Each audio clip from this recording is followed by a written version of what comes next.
നമ്മൾ എല്ലാ ആൾക്കാരുടെയും വീഡിയോസ് കാണുന്നുണ്ട്, എല്ലാവർക്കും ആഗ്രഹങ്ങളുണ്ടാവും. ഇതിലേക്കൊരു ഇനീഷ്യേറ്റീവ് എടുത്തു കഴിഞ്ഞാൽ മാത്രമേ നമുക്ക് ട്രാവൽ ചെയ്യാൻ പറ്റത്തുള്ളൂ. What is your achievement? Bicycle expedition. Okay. From Vietnam to Singapore, 5 countries, 5,500 plus kilometers, 49 days. അപ്പോൾ എൻ്റെ കൂടെ എൻ്റെ ഒരു പാർട്ട്ണർ കൂടി ഉണ്ടായിരുന്നു. ആള് കേരള പോലീസിലാണ്. He is 37 years old. അപ്പോൾ ആൾക്ക് 2 കുട്ടികളുണ്ടായിരുന്നു, ഫാമിലിയാണ്. പക്ഷേ ഈ ഒരു പാഷൻ കൊണ്ട് ഇതിലേക്ക് ഇറങ്ങി. 5 രാജ്യങ്ങൾ പോയിട്ട് so you might have noticed A cultural difference in every country അല്ലേ? കാരണം വിയറ്റ്നാമിലെ അല്ല ലാവോസ് അല്ല തായ്ലൻഡ്, മലേഷ്യ എൻ്റയർലി ഡിഫറെൻറ്റ്. നമ്മളുടെ കേരളത്തിനാണ് ആക്ച്വലി ഒരു വാല്യൂ എനിക്ക് കിട്ടിയിട്ടുണ്ടായിരുന്നത്. നമ്മൾ ഇന്ത്യ എന്ന് പറയുമ്പോൾ വിയറ്റ്നാം എന്നൊക്കെ കുറേ ആൾക്കാർ കളിയാക്കിയിട്ടുണ്ട്. കേരളത്തിലെ വീഡിയോസ് ഡൗൺലോഡ് ചെയ്ത് വെച്ചിട്ട് എല്ലാ ആൾക്കാർക്കും പ്ലേ ചെയ്ത് കാണിച്ചു കൊടുത്തു. ഇങ്ങനെ ഒരു സ്ഥലം ഇന്ത്യയിൽ ഉണ്ടോ എന്ന് ചോദിച്ചു. നമ്മൾ പറയുമ്പോൾ നമ്മുടെ കേരള ടൂറിസം ഭയങ്കരമായിട്ട് മാർക്കറ്റിംഗ് ചെയ്യണമെന്നൊക്കെ പറയും. പക്ഷെ പുറത്ത് പോയിട്ട് സംസാരിക്കുന്ന പല ആൾക്കാർക്കും കേരളത്തെ പറ്റി വലിയ അറിവൊന്നുമില്ല. മാർക്കറ്റ് ചെയ്യപ്പെടുന്നില്ല. അത് നമുക്കന്ന് മനസ്സിലായി. കാരണം അത് നമ്മൾ പുറത്ത് പോയി ട്രാവൽ ചെയ്യുമ്പോഴേ മനസ്സിലാവും. ഇവിടെ നിന്ന് തള്ളുന്നവർക്ക് എന്തും തള്ളാം. സത്യം. നമ്മളുടെ ഇന്ത്യക്കാരുടെ കയ്യിലിരിപ്പ് കാരണമാണ് നമ്മൾക്ക് പല സ്ഥലത്തും റിജക്ഷൻ കിട്ടുന്നത്. അല്ലാതെ നമ്മളുടെ പ്രശ്നം കൊണ്ടോ നമ്മളുടെ പാസ്പോർട്ടിന്റെ പ്രശ്നം കൊണ്ടോ അല്ല. കാരണം ലാവോസിൽ നിന്ന് ഞാൻ ഇമിഗ്രേഷൻ ഓഫീസറായിട്ട് കുറച്ചു നേരം സംസാരിച്ചപ്പോൾ അയാൾ പറഞ്ഞത് ഇതാ, നിങ്ങളുടെ ഇന്ത്യയിൽ നിന്ന് പല ആൾക്കാരും വന്നിട്ട് തായ്ലൻഡ് ഭയങ്കരമായിട്ട് എന്താ പറയുക ബാഡാക്കി വെച്ചിട്ടാണ് പോകുന്നത്. നമ്മൾ തിരിച്ച് താഴെ എത്തിയപ്പോൾ ഒരു നെതർലാൻഡുകാരനെ കണ്ടു, സ്റ്റിൻ എന്ന് പറഞ്ഞിട്ട്. അപ്പം അവൻ ഇതുപോലെ ചുരം കയറാൻ വേണ്ടി ഇരിക്കലായിരുന്നു. ഇവനോട് ഇങ്ങനെ ആ ബോർഡറിലേക്ക് പോകണ്ട, നിന്നെ റിജക്ട് ചെയ്യുന്ന പറഞ്ഞപ്പോൾ ഇവൻ പറഞ്ഞു ഇല്ല, എൻ്റെ കൺട്രിക്ക് വാല്യൂ ഉണ്ട്. അങ്ങനെയൊക്കെ ആയിരുന്നു ഡയലോഗ്. പക്ഷേ ഇവൻ പറഞ്ഞു എന്നെ ചിലപ്പോൾ കടത്തിവിട്ട് എനിക്ക് എംബസി എന്നുള്ള സപ്പോർട്ട് ഉണ്ടോക്കെ പറഞ്ഞു. അപ്പോൾ ഇവനും സൈക്കിളിലാണ്, സോളോ ആയിരുന്നു. പക്ഷെ അവനെ കടത്തിവിട്ട് ആ ബോർഡർ പോയി വിട്ടു. അപ്പോൾ ഈ സായിപ്പിനെ കണ്ടാൽ കവാത്ത് മറക്കുന്ന ടീം നമ്മൾ ഇന്ത്യയിൽ മാത്രമല്ല പുറത്തുണ്ടെന്ന് മനസ്സിലായില്ലേ? ഇതാണ് റിയാലിറ്റിയാണ്. അതെ, കുറച്ച് ഫോറിനേഴ്സിനൊക്കെ കണ്ടുമുട്ടിയപ്പോൾ കേരളത്തിലേക്ക് വരാൻ പറഞ്ഞപ്പോൾ റോഡ് കണ്ടീഷൻ പറഞ്ഞിട്ടുണ്ടായിരുന്നു. അവർ റോഡ് കണ്ടീഷൻ പറഞ്ഞതിൽ ഒരു ഒന്നും ഇതാക്കാനില്ല. കാരണം ഇവിടെ പെഡസ്ട്രിയൻസിന് പോലും മര്യാദയ്ക്ക് നടക്കാൻ സ്ഥലമില്ല, പറ്റുന്നില്ല. അന്നേരം പിന്നെ എങ്ങനെ സൈക്കിൾ ഓടിക്കും? അതെ, അത് ഈ കാര്യം ഒരു ഫോറിനർ എന്നുള്ള രീതിയിൽ ആളുടെ വായിന്ന് നമ്മൾ ഡയറക്റ്റ് കേട്ടു.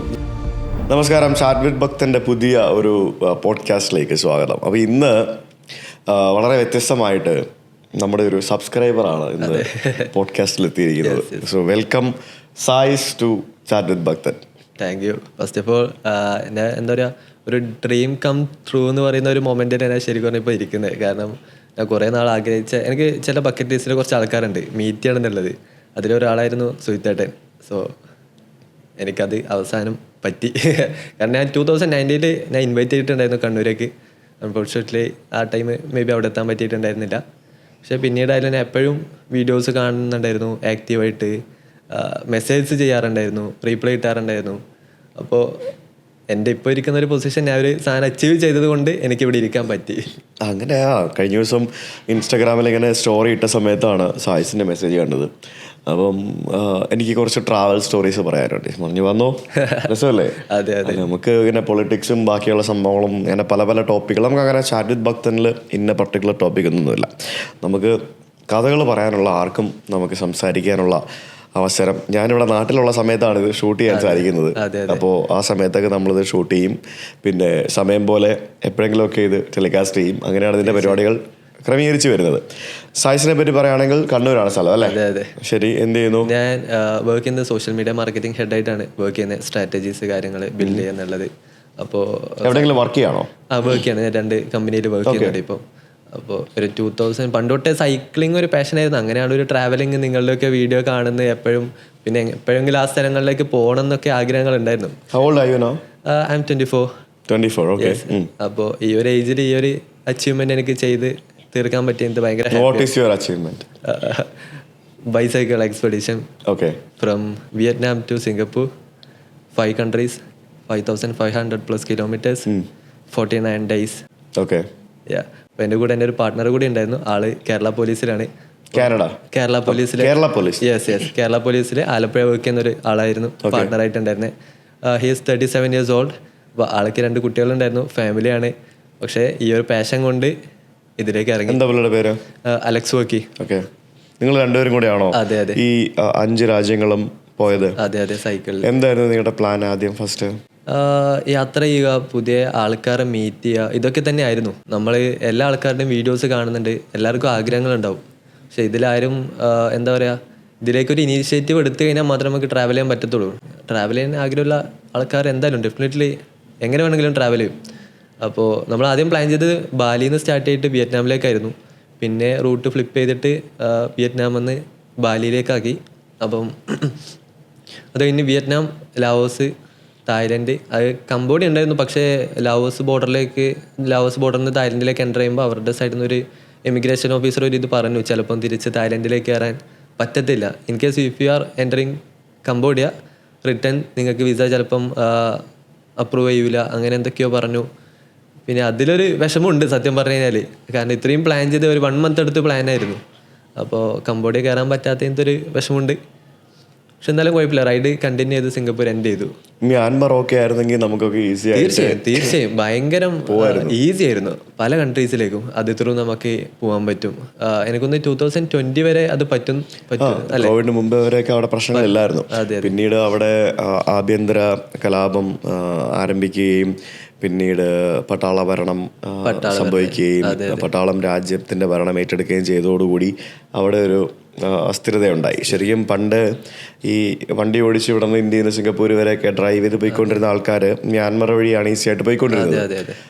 മ്യാൻമറിൽ നമുക്ക് ട്രാവൽ ചെയ്യുന്ന സമയത്ത് അവിടുത്തെ ഒരു ട്രാവൽ ഏജൻസി അല്ലെങ്കിൽ ട്രാവൽ ഏജൻറ്റോ ആരെങ്കിലും നമ്മളെ അക്കമ്പനി ചെയ്യണം എന്നുള്ളൊരു റൂള് മാത്രമേ ഉണ്ടായിരുന്നുള്ളൂ. അപ്പൊ അങ്ങനെ ഒത്തിരി ആൾക്കാർ പണ്ട് പോയിട്ട്, ഇവൻ ഞാൻ പോലും ആക്റ്റീവ് ആവുന്നതിന് മുമ്പ് ട്രാവൽ ചെയ്തിട്ടുണ്ട്. എൻ്റെ ഒരു ഫ്രണ്ട് ആള് സൈക്കിൾ എടുത്തിട്ട് കാലിക്കറ്റിൽ നിന്ന് മലേഷ്യ വരെ പോയിട്ടുണ്ടായിരുന്നു. അത് സെയിം റൂട്ടായിരുന്നു, കുറെ വർഷം മുന്നേ 2019. യെസ്. അപ്പോൾ പിന്നീട് അത് സ്റ്റോപ്പായി. അപ്പോൾ നമ്മളെപ്പോലുള്ള ആളുകൾക്ക് ഇതുപോലുള്ള എക്സ്പെഡീഷൻ ചെയ്യാനായിട്ട് ഇപ്പം മ്യാൻമർ വഴി ഇറ്റ്സ് നോട്ട് പോസിബിൾ. പിന്നെ പാകിസ്ഥാൻ വഴി നമുക്ക് എങ്ങും പോകാൻ പറ്റില്ല. പിന്നെ ഉള്ളതായ നമുക്ക് ചൈന കയറി പോകാന്നുള്ളതാണ്. That's very expensive. അത് നമുക്ക് ചൈന കയറി കഴിഞ്ഞാൽ ചൈന ഈസ് വാസ്റ്റ്. ഞാൻ പോയിട്ടുണ്ട് ആ വഴി. അപ്പോൾ ചൈന ടിബറ്റിൽ കയറി നല്ല എക്സ്പെൻസീവ് ആണ്. അപ്പോൾ അങ്ങനെ നമുക്ക് യൂറോപ്പിലേക്കോ റഷ്യയിലേക്കോ അല്ലെങ്കിൽ കറങ്ങി തിരിഞ്ഞ് ചൈനയിൽ നിന്ന് ലാവോസിലേക്കോ വിയറ്റ്നാമിലേക്കോ ഒക്കെ പോയി ഇറങ്ങാം. പോസിബിൾ ആണ്. പക്ഷേ അത് വലിയൊരു റൂട്ടാണ്. നിങ്ങൾ ചുറ്റിക്കറങ്ങി മുക്കിൽ പിടിക്കുന്ന പോലത്തെ റൂട്ടാണ്. അപ്പോൾ അങ്ങനെ വലിയ എക്സ്പെൻസീവ് ആയിട്ട് വരും. അപ്പോൾ അതുകൊണ്ടായിരിക്കും നിങ്ങൾ വിയറ്റ്നാമിൽ പോയി സ്റ്റാർട്ട് ചെയ്യാമെന്ന് വിചാരിച്ചല്ലേ? നമ്മൾ ഇവിടെ നേരെ സൈക്കിൾ പാക്ക് ചെയ്ത് ബോക്സിലേക്കാക്കി വിയറ്റ്നാം ഹോച്ചിമിൻ സിറ്റി പോയി. അവിടെ നേരെ സെക്കൻഡ് ഫ്ലൈറ്റിൽ നേരെ ഹനോയിലേക്ക് ചെന്നിറങ്ങി. അതിനുശേഷം പാക്കിങ് അൺപാക്ക് ചെയ്ത് സൈക്കിൾ അസംബിൾ ചെയ്തു, റൈഡ് സ്റ്റാർട്ട് ചെയ്തു. വിയറ്റ്നാം സൈക്കിൾ ഇവിടുന്ന് കൊണ്ടുപോയി. അപ്പോൾ വിയറ്റ്നാമിൽ ഇറങ്ങുമ്പോൾ നമുക്കൊരു ചെറിയ റെസ്ട്രിക്ഷൻ ഉണ്ടായിരുന്നു. അവിടുത്തെ കൺട്രിയിൽ പുറമേയുള്ള സൈക്കിൾ ഇറക്കാൻ പറ്റൂല എന്നുള്ളത്. നമ്മൾ അന്വേഷിച്ചപ്പോൾ ഓൺലൈൻ ത്രൂ നമ്മൾ കണ്ടില്ല. പല ആൾക്കാരും പോയിട്ടുണ്ട്. അവിടെ എയർപോർട്ടിൽ എത്തിയപ്പോഴാണ് നമുക്ക് ഇങ്ങനെ ഒരു ഇഷ്യൂ ഉണ്ട് എന്നുള്ളത് നമ്മൾ മനസ്സിലാക്കിയത്. കാരണം അവരുടെ ബോർഡിൽ തന്നെ എഴുതി വെച്ചിട്ടുണ്ടായിരുന്നു, പുറം കൺട്രി രാജ്യത്തു നിന്നുള്ള സൈക്കിൾസ് ഇവിടെ അക്സെപ്റ്റ് ചെയ്യാൻ പാടില്ല എന്നുള്ളത്. അതെന്താ? അവിടുത്തെ റൂൾ അങ്ങനെയാന്ന് പറഞ്ഞു. നമ്മളിവിടത്തേക്ക് വരുമ്പോൾ ഇവിടെ ഒരു റൂൾ ഉണ്ടല്ലോ, അവരുടെ കൺട്രി റൂളാന്ന് പറഞ്ഞു. പിന്നെ ഇമിഗ്രേഷൻ ഓഫീസേഴ്സായിട്ട് സംസാരിച്ചു, സെക്യൂരിറ്റി ചെക്കിൻ്റെ ആൾക്കാരൊക്കെ ആയിട്ട് കുറേ സംസാരിച്ചു. നമ്മളെ ആദ്യം വിടുന്നില്ല. പിന്നെ അടുത്ത മാർഗം നമ്മളുടെ കേരള പോലീസിന്റെ കാര്യം പറയാന്നുള്ളതേ ഉള്ളൂ. നമുക്ക് അവിടെ ഒരു വാല്യൂ കിട്ടി ശരിക്കും പറഞ്ഞാല്. അതെ, നല്ലൊരു വാല്യൂ ആയിരുന്നു കിട്ടിയത്. കേരള പോലീസിന് സാറ് പറഞ്ഞു, നമ്മൾ അവസാന ഘട്ടത്തിൽ ഇത് പറയത്തുള്ളൂ, നമുക്ക് എന്തെങ്കിലും ഹെൽപ്പ് മേ ബി ചിലപ്പോൾ നമുക്ക് അവിടെ ഒരു പ്രയോറിറ്റി കിട്ടാം. അങ്ങനെ സാറ് പറഞ്ഞു, ഞാൻ കേരള പോലീസിലാണ് വർക്ക് ചെയ്യുന്നത്. അപ്പോൾ ഗവൺമെൻറ് നിന്ന് ലീവ് എടുത്തിട്ട് ഒരു 3 month ലീവിലാണ് ഞാൻ ഈ ട്രിപ്പ് സ്റ്റാർട്ട് ചെയ്യുന്നത്. അപ്പോൾ ഇത് എൻ്റെ ഫസ്റ്റ് കൺട്രിയാണ്. അപ്പോൾ അവർക്ക് പേപ്പർ കണ്ടപ്പോൾ നമ്മളൊരു ബോധ്യപ്പെട്ടു, എല്ലാ കൺട്രീസിലേക്കും നമ്മൾ പോകുന്നത്. പുറത്ത് കസ്റ്റംസിലാണോ? അതെ, കസ്റ്റംസ് ആയിരുന്നു നമ്മൾ പിടിച്ചുകൊണ്ടിരുന്നത്. അപ്പോൾ നമ്മളൊരു ജെന്യൂനാണ്. എനിക്ക് എൻ്റെ ട്രിപ്പിൻ്റെ എല്ലാ പ്ലാൻസും ഉണ്ടായിരുന്നു. Every day, each and day, എവിടെ റൈഡ് സ്റ്റാർട്ട് ചെയ്യും, എവിടെ എൻഡ് ചെയ്യും, ആ ഡേയിലെ എക്സ്പെൻസ്, ആ ഡേയിലെ നമ്മളെ സ്റ്റേ എങ്ങനെയായിരിക്കും. ഇമിഗ്രേഷനിലല്ലോ? അല്ലല്ല, ഇമിഗ്രേഷൻ സെക്യൂരിറ്റി ചെക്കിൻ ഉണ്ടാവില്ല, നമ്മൾ എക്സിറ്റ് അടിക്കാൻ പോകുമ്പോൾ കസ്റ്റംസ് ആണ്. അതെ അതെ. അപ്പോൾ പിന്നെ സാറിൻ്റെ കേരള പോലീസിൻ്റെ ഒരു ലീവ് ലെറ്ററും കണ്ടു, പിന്നെ ID കാർഡും കണ്ടു, പിന്നെ എൻ്റെ ഈ പ്ലാനും കണ്ടു. അപ്പോൾ അവർക്ക് ജെന്യൂനാണ് മനസ്സിലായി. എന്നോട് പറഞ്ഞു, നിങ്ങളുടെ യാത്ര എന്തായാലും നടക്കട്ടെ, നമ്മൾ ഒന്നും കംപ്ലൈൻറ്റ് ചെയ്യുന്നില്ല, നിങ്ങൾ വിട്ടോ പറഞ്ഞ് നമ്മളെ അങ്ങനെ ലീവ് ചെയ്തു. അപ്പോൾ അവിടേക്ക് സൈക്കിൾ ഇറക്കാനായിട്ടുള്ള ഒരു ഓപ്ഷൻ അവിടെ ഇല്ല അല്ലേ? ഇല്ല. ഓക്കെ. സൈക്കിൾ മാത്രമാണോ അതോ വേറെ എന്തെങ്കിലും റെസ്ട്രിക്ഷൻസ് ആയിട്ട് പറയുന്നുണ്ടോ? ഇല്ല. നമുക്ക് പിന്നീട് കിട്ടിയൊരു ബുദ്ധിമുട്ട്, വിയറ്റ്നാമിൽ നിന്ന് നമ്മൾ എക്സിറ്റ് അടിക്കാൻ പോകുമ്പം ഫസ്റ്റ് കൺട്രി ആണല്ലോ, അപ്പോൾ സെക്കൻഡ് കൺട്രിയിലേക്ക് എക്സിറ്റ് അടിക്കാൻ പോക്കാണ്. ലാവോസ് ബോർഡറിലേക്ക് എത്തി. അപ്പോൾ നമ്മൾ ഇന്ത്യൻ ഫ്ലാഗൊക്കെ വെച്ച് ഫോട്ടോ ഒക്കെ എടുത്ത് എക്സിറ്റ് അടിക്കാൻ പോയപ്പോൾ സെയിം അവസ്ഥയായിരുന്നു. അവർ നമ്മളോട് പറഞ്ഞു, ആക്ച്വലി അത് ഒരു 30 kilometer ഉള്ള ഒരു ചുരമായിരുന്നു കംപ്ലീറ്റ്ലി. നമ്മൾ രാവിലെ 6 മണിക്ക് എണീറ്റ് ചുരം കയറി ഉച്ചയാകുമ്പോഴാണ് ചുരത്തിൻ്റെ മുകളിലെത്തുന്നത്. അതും കഴിഞ്ഞ് ഭയങ്കര ഹാപ്പി ആയി എക്സിറ്റ് അടിക്കാൻ പോകുമ്പോൾ നിങ്ങൾക്ക് ഈ ബോർഡർ വഴി എക്സിറ്റ് അടിക്കാൻ പറ്റത്തില്ല. അപ്പം നമ്മൾ നോക്കുമ്പോൾ ബാക്കിയുള്ള ആൾക്കാരൊക്കെ എക്സിറ്റ് അടിച്ച് പോകുന്നുണ്ട്. പിന്നെ പറഞ്ഞു നമ്മളോട് പറഞ്ഞു ഇത് ട്രാൻസ്പോർട്ടേഷന് മാത്രമേ ഇത് യൂസ് ചെയ്യുന്നു, അതായത് കാർഗോസ് മാത്രമേ പോകുള്ളൂ, പാസഞ്ചേഴ്സിന് വിടത്തില്ല. അപ്പോൾ അവിടെയുള്ള കുറേ ആൾക്കാരെ കാല പിടിച്ചിട്ടൊന്നും നടന്നില്ല. കാരണം സൈക്കിളല്ല നമുക്ക്. എൻ്റെ സാറിൻ്റെ പുതിയ പാസ്പോർട്ടായിരുന്നു. അപ്പം വിസ 2 വീക്സിലേക്ക് അടിച്ചു തന്നിട്ടില്ലായിരുന്നു. അപ്പോൾ നമുക്കിത് എങ്ങനെയെങ്കിലും എന്താ പറയുക 2 വീക്സേ ഉള്ളൂ. അപ്പോൾ ഇനി 6 ഡേയ്സ് ബാലൻസും ഉണ്ട്. അടുത്ത ബോർഡറിലേക്ക് 403 കിലോമീറ്റേഴ്സും ഉണ്ട്. അപ്പോൾ ഈ 6 ഡേയ്സിനുള്ളിൽ ഇത് കവറപ്പ് ചെയ്യണം. അപ്പോൾ അതൊരു ചലഞ്ചിങ് ആയിരുന്നു, ഭയങ്കര ചലഞ്ചിങ് ആയിരുന്നു. എങ്ങനെ എത്തും നമ്മൾ അവിടെയും നമ്മൾ ഈ പറയുന്ന കേരള പോലീസാന്ന് പറഞ്ഞിട്ട് ഒരു കാര്യം ഉണ്ടായിരുന്നില്ല. അവരുടെ റൂൾ അങ്ങനെ ആയിരിക്കാം. മേ ബി നമ്മളുടെ ഇന്ത്യൻ പാസ്പോർട്ടും കണ്ടു. അപ്പം അത് നമ്മളൊരു നെഗറ്റീവ് ആക്കിയിരുന്നു. പക്ഷേ പിന്നെ നോക്കുമ്പോൾ ഓക്കെ നമ്മളുടെ ഭാഗത്തൊരു മിസ്റ്റേക്ക് ആവാം, നമ്മൾ തിരിച്ചു പോയി. അപ്പോൾ താഴെ എത്തിയപ്പോൾ ഞാൻ ഒരു നെതർലൻഡുകാരനെ കണ്ടു. നിങ്ങളപ്പോൾ ഏത് വിയറ്റ്നാമിൽ നിന്ന് നിങ്ങൾ ലാവോസിലേക്ക് കയറാൻ ശ്രമിച്ചു അല്ലേ? വിയറ്റ്നാം ടു ലാവോസ് എന്ന് പറയുമ്പോഴത്തേക്കിനും ഓക്കെ നിങ്ങൾ വിയറ്റ്നാമിൻ്റെ നോർത്തേൺ ഭാഗത്തൂടെ ആയിരിക്കും ലാവോസിലേക്ക് പോയത്. അതെ അതെ. Okay, very good. അത് ഭയങ്കര സീനിക് ആയിട്ടുള്ള ഒരു ഏരിയ ആണ് അല്ലേ? നമുക്ക് എപ്പോഴും ഞാൻ എപ്പോഴും യാത്ര ചെയ്യുമ്പോൾ ഞാൻ ഉദ്ദേശിക്കുന്നത് എല്ലാ ഭാഗങ്ങളും കാണുക എന്നുള്ള. അതായത് നമ്മൾ സിറ്റി ആയിക്കോട്ടെ ലോക്കലായിക്കോട്ടെ, ലോക്കലി നമ്മൾ പോയി കഴിഞ്ഞാൽ മാത്രമേ അവരുടെ കൾച്ചറും അവരുടെ ക്യാരക്ടേഴ്സ് അവരുടെ സ്നേഹം എത്രത്തോളം ഉണ്ടോ എന്നൊക്കെ നമുക്ക് മനസ്സിലാക്കാൻ പറ്റത്തുള്ളൂ. നമ്മൾ സിറ്റി ത്രൂ സിറ്റി പോകുന്നതാണെന്നുണ്ടെങ്കിൽ നമുക്ക് ബിസി ആയിട്ടുള്ള ഏരിയ ആയിരിക്കും, ആരും നമ്മളെ മൈൻഡ് ചെയ്യാൻ നിൽക്കത്തില്ല, നമുക്ക് ആൾക്കാരായിട്ട് സമയം സ്പെൻഡ് ചെയ്യാൻ ഉണ്ടാവത്തില്ല. ശരി, അതുകൊണ്ടാണ് ഇങ്ങനെ ലോക്കൽ ഏരിയാസ് പിടിച്ചു പോയത്. ശരി. അപ്പോൾ എന്നിട്ട് നിങ്ങൾ അവിടെ നിന്ന് ആ ബോർഡറിൽ നിന്ന് മടങ്ങി. അപ്പോൾ നമ്മൾ തിരിച്ച് താഴെ എത്തിയപ്പോൾ ഒരു നെതർലാൻഡുകാരനെ കണ്ടു, സ്റ്റിൻ എന്ന് പറഞ്ഞിട്ട്. അപ്പം അവൻ ഇതുപോലെ ചുരം കയറാൻ വേണ്ടി ഇരിക്കലായിരുന്നു. പിന്നെ ഞാൻ പറഞ്ഞു കയറണ്ട, വെറുതെ ഇതിൻ്റെ എനർജി വേസ്റ്റ് ചെയ്യേണ്ട, നമ്മളിപ്പം മുകളിൽ പോയിട്ട് തിരിച്ചു വരുന്നത്. അപ്പോൾ ഇവൻ ഇന്ത്യക്കാരനാന്ന് പറഞ്ഞപ്പോൾ ആദ്യം ഒരു ഇതുണ്ടായിരുന്നു. ഓക്കെ, നമ്മളധികം മൈൻഡ് ചെയ്യുന്നില്ലായിരുന്നു. പിന്നീട് നമ്മളുടെ കാര്യങ്ങളൊക്കെ പറയുമ്പോഴത്തേക്ക് ആൾ ഭയങ്കര ഓക്കെ ആയി. നമ്മളുടെ കേരളത്തിനാണ് ആക്ച്വലി ഒരു വാല്യൂ എനിക്ക് കിട്ടിയിട്ടുണ്ടായിരുന്നത്. നമ്മൾ ഇന്ത്യ എന്ന് പറയുമ്പോൾ വിയറ്റ്നാമിൽ നിന്നൊക്കെ കുറേ ആൾക്കാർ കളിയാക്കിയിട്ടുണ്ട്. കൊൽക്കത്തയും മുംബൈയൊക്കെ ചേരികളൊക്കെ കാണിച്ചു തന്നിട്ട് ഇതല്ലേ നിങ്ങൾ ഇന്ത്യ. ആക്ച്വലി എൻ്റെ കയ്യിൽ റിയൽ വീഡിയോ ഉണ്ട്, എനിക്ക് വിത്ത് പ്രൂഫ് എനിക്ക് ഓഡിയൻസിൻ്റെ അടുത്തേക്ക് തെളിയിക്കാൻ പറ്റത്തുള്ളൂ. അല്ലാതെ എനിക്കൊരിക്കലും ഇവിടെ ഒന്ന് ഞാൻ മൈക്കിന് മുമ്പിൽ ഇരുന്ന് പറഞ്ഞതിന് ആരും വിശ്വസിക്കത്തില്ല. പക്ഷെ എൻ്റെ കയ്യിൽ പ്രൂഫ് ഉണ്ട്. ഇതല്ലേ നിങ്ങളുടെ ഇന്ത്യ പറഞ്ഞിട്ട് ഭയങ്കര കളിയാക്കലായിരുന്നു വിയറ്റ്നാമിൽ കുറേ ആൾക്കാർ, ലോക്കൽ സൈറ്റിലെ ആൾക്കാർ. അപ്പോൾ നമ്മൾ പിന്നെ ചെയ്തൊരു മാർഗം, ഇനി ഇത് വിട്ടുപോകാൻ നമുക്ക് എന്തെങ്കിലും ഒരു സൊല്യൂഷൻ വേണമെന്നുണ്ടല്ലോ. അപ്പം നമ്മൾ എന്തുകൊണ്ടെടുത്തു, ഇൻസ്റ്റഗ്രാം എടുത്ത് നിങ്ങളെപ്പോലെയുള്ള കുറേ ആൾക്കാരുടെ കേരളത്തിലെ വീഡിയോസ് ഡൗൺലോഡ് ചെയ്ത് വെച്ചിട്ട് എല്ലാ ആൾക്കാർക്കും പ്ലേ ചെയ്ത് കാണിച്ചു കൊടുത്തു. ഇതാണ് നമ്മളുടെ സ്ഥലം, ഇത് ഇന്ത്യേൻ്റെ സൗത്ത് സൈഡാണ് വരുന്നത്, ഇതാണ് ലാസ്റ്റ് നമ്മളുടെ കേരളം എന്നാണ് നമ്മളുടെ സ്റ്റേറ്റിൻ്റെ പേരൊക്കെ പറയുമ്പോൾ ഇങ്ങനൊരു സ്ഥലം ഇന്ത്യയിൽ ഉണ്ടോ എന്ന് ചോദിച്ചു. കാരണം നമ്മൾ തന്നെ പ്രൗഡ് ചെയ്തു പോയി. കാരണം നമ്മളുടെ നാട് എവിടെയും ലോക്കലധികം അറിയപ്പെട്ടിട്ടുണ്ടായിരുന്നില്ല. പോകുന്ന ആൾക്കാരോടൊക്കെ നമ്മൾ കേരളത്തിൽ നിന്നാന്ന് പറയാൻ പലർക്കും കേരളം അറിയാത്തവരുണ്ട്. അതെ, കേരളം എല്ലാവർക്കും ഒന്നും അറിയില്ല. ഇന്ത്യയിൽ ഏറ്റവും കൂടുതൽ അറിയാവുന്ന സ്ഥലം ഓഫ് കോഴ്സ് ഡൽഹി, താജ്മഹൽ, കൊൽക്കത്ത, ഗോവ. ഗോവ, അതെ അതെ. ഡൽഹിയും താജ്മഹൽ അറിയത്തില്ലേ പോലും അവന് ഗോവ അറിയാം. അതെ, ഇന്ത്യയിൽ ഏറ്റവും കൂടുതൽ എനിക്ക് മനസ്സിലാക്കിയിടത്തോളം ഗോവ എന്ന് പറഞ്ഞാൽ എല്ലാവർക്കും അറിയാം. ഞാൻ പലപ്പോഴും I am from India, south India, Kerala എന്നുള്ള രീതിയിൽ ഞാൻ സംസാരിക്കാറുണ്ട്. കേരള, where is that എന്ന് ചോദിക്കും. Do you know Goa? Yes, it's near to that. അങ്ങനെ പറയേണ്ടി വന്നിട്ടുണ്ട്. കാരണം ഗോവ പോലും അത്രയധികം പ്രൊമോട്ട് ചെയ്യപ്പെടുന്നുണ്ട്. അതെ അതെ. അല്ല, നമ്മളുടെ കേരളത്തിനെ കമ്പയർ ചെയ്ത് നോക്കുമ്പോൾ നമ്മളുടെ ടൂറിസം എവിടെ എത്തിയിട്ടില്ല. നമ്മൾ ആക്ച്വലി ഇവിടെ ഈ കാണുന്ന റീൽസിലും ബാക്കി കാര്യങ്ങളിലേ ഉള്ളൂ. പുറം നാടുകളിലേക്ക് പോകുമ്പോഴത്തേക്ക് കേരളം എന്നൊന്നും പറയുമ്പോൾ ആർക്കും അറിയത്തില്ല.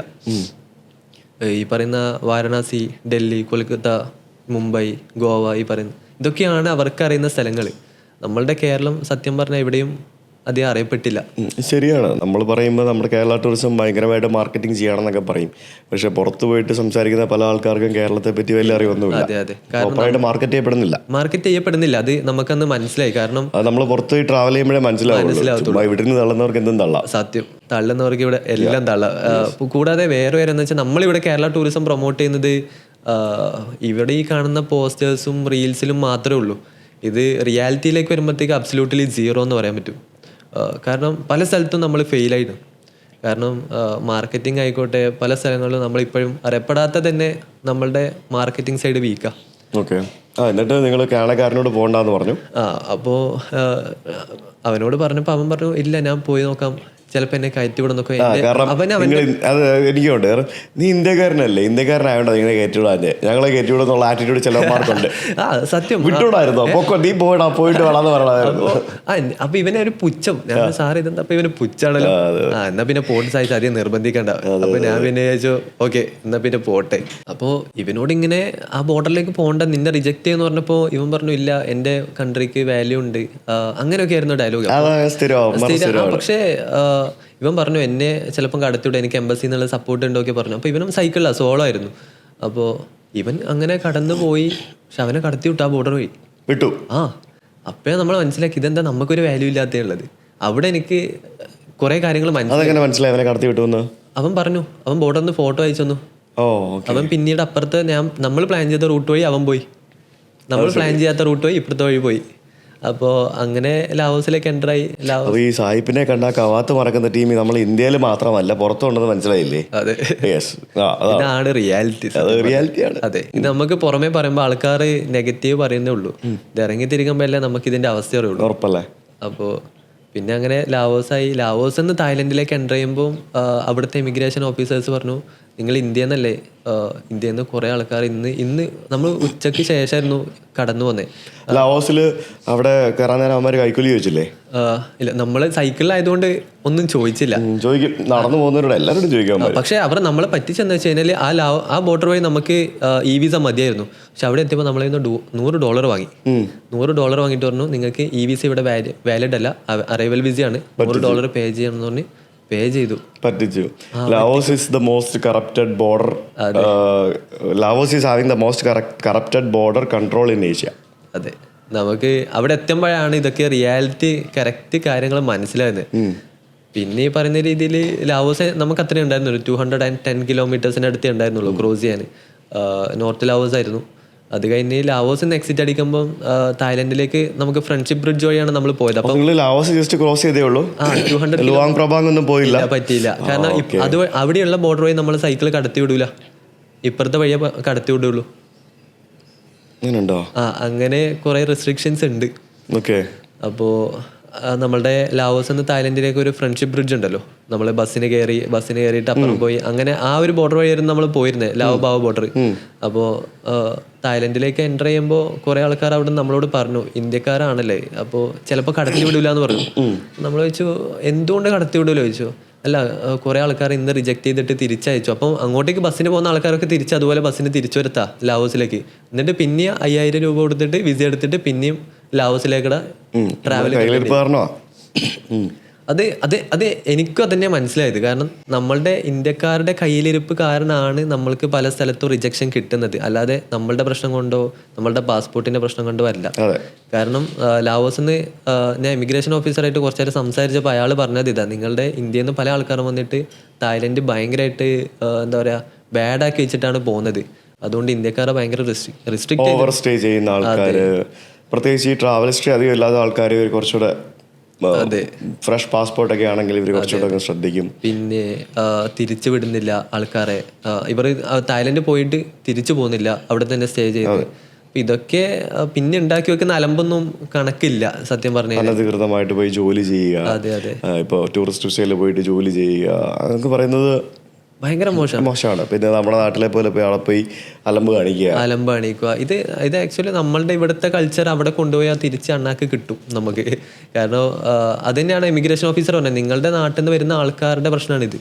ആൾക്കാർ വന്നിട്ട് ഇവിടെ ഭയങ്കര അലമ്പാക്കി പോകുന്നത് കൊണ്ടാണ് ഇന്ത്യക്കാരെ ഇപ്പോൾ തായ്ലൻഡും കൂടി റിസ്ട്രിക്ട് ചെയ്യുന്നത്. കാരണം തായ്ലൻഡിലേക്കാണ് നമുക്ക് ഈസി ആയിട്ട് പോയി വരാൻ പറ്റുന്നത്. അവിടെ നമുക്കുള്ള റെസ്ട്രിക്ഷൻ വന്നു കഴിഞ്ഞാൽ ഒന്ന് ആലോചിച്ചാൽ പോരെ നമുക്ക്.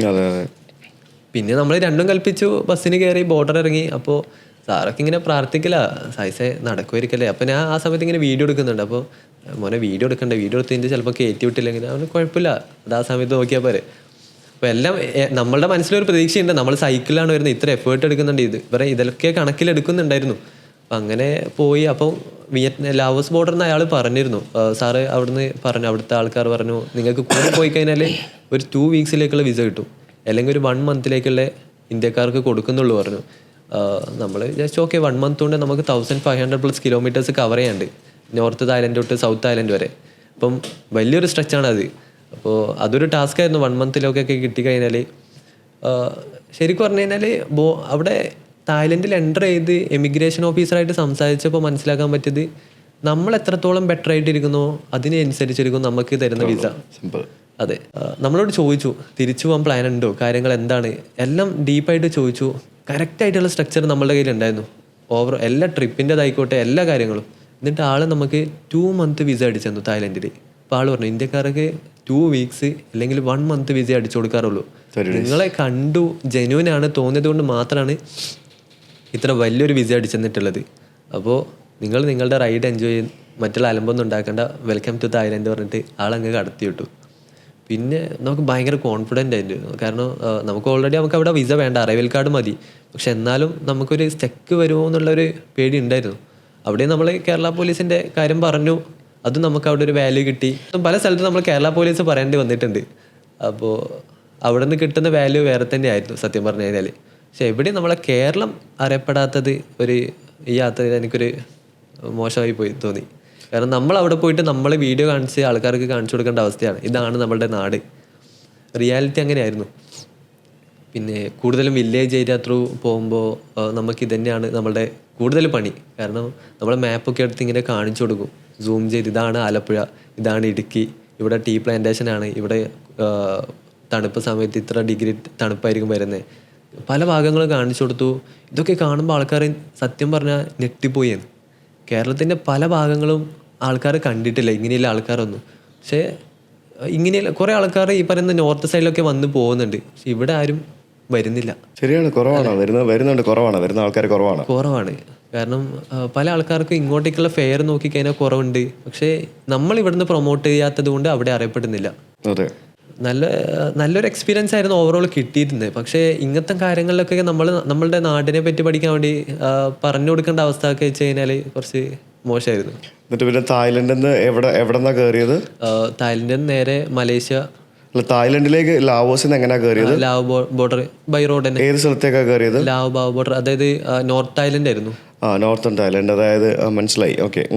അപ്പോൾ നോർത്ത് തായ്ലൻഡ് വഴി കയറി നേരെ സെൻട്രൽ ബാങ്കോക്കിലേക്ക് വന്നു. ബാങ്കോക്കിൽ നിന്ന് താഴെ സൗത്ത് തായ്ലൻഡ് ത്രൂ മലേഷ്യ എൻ്ററായി.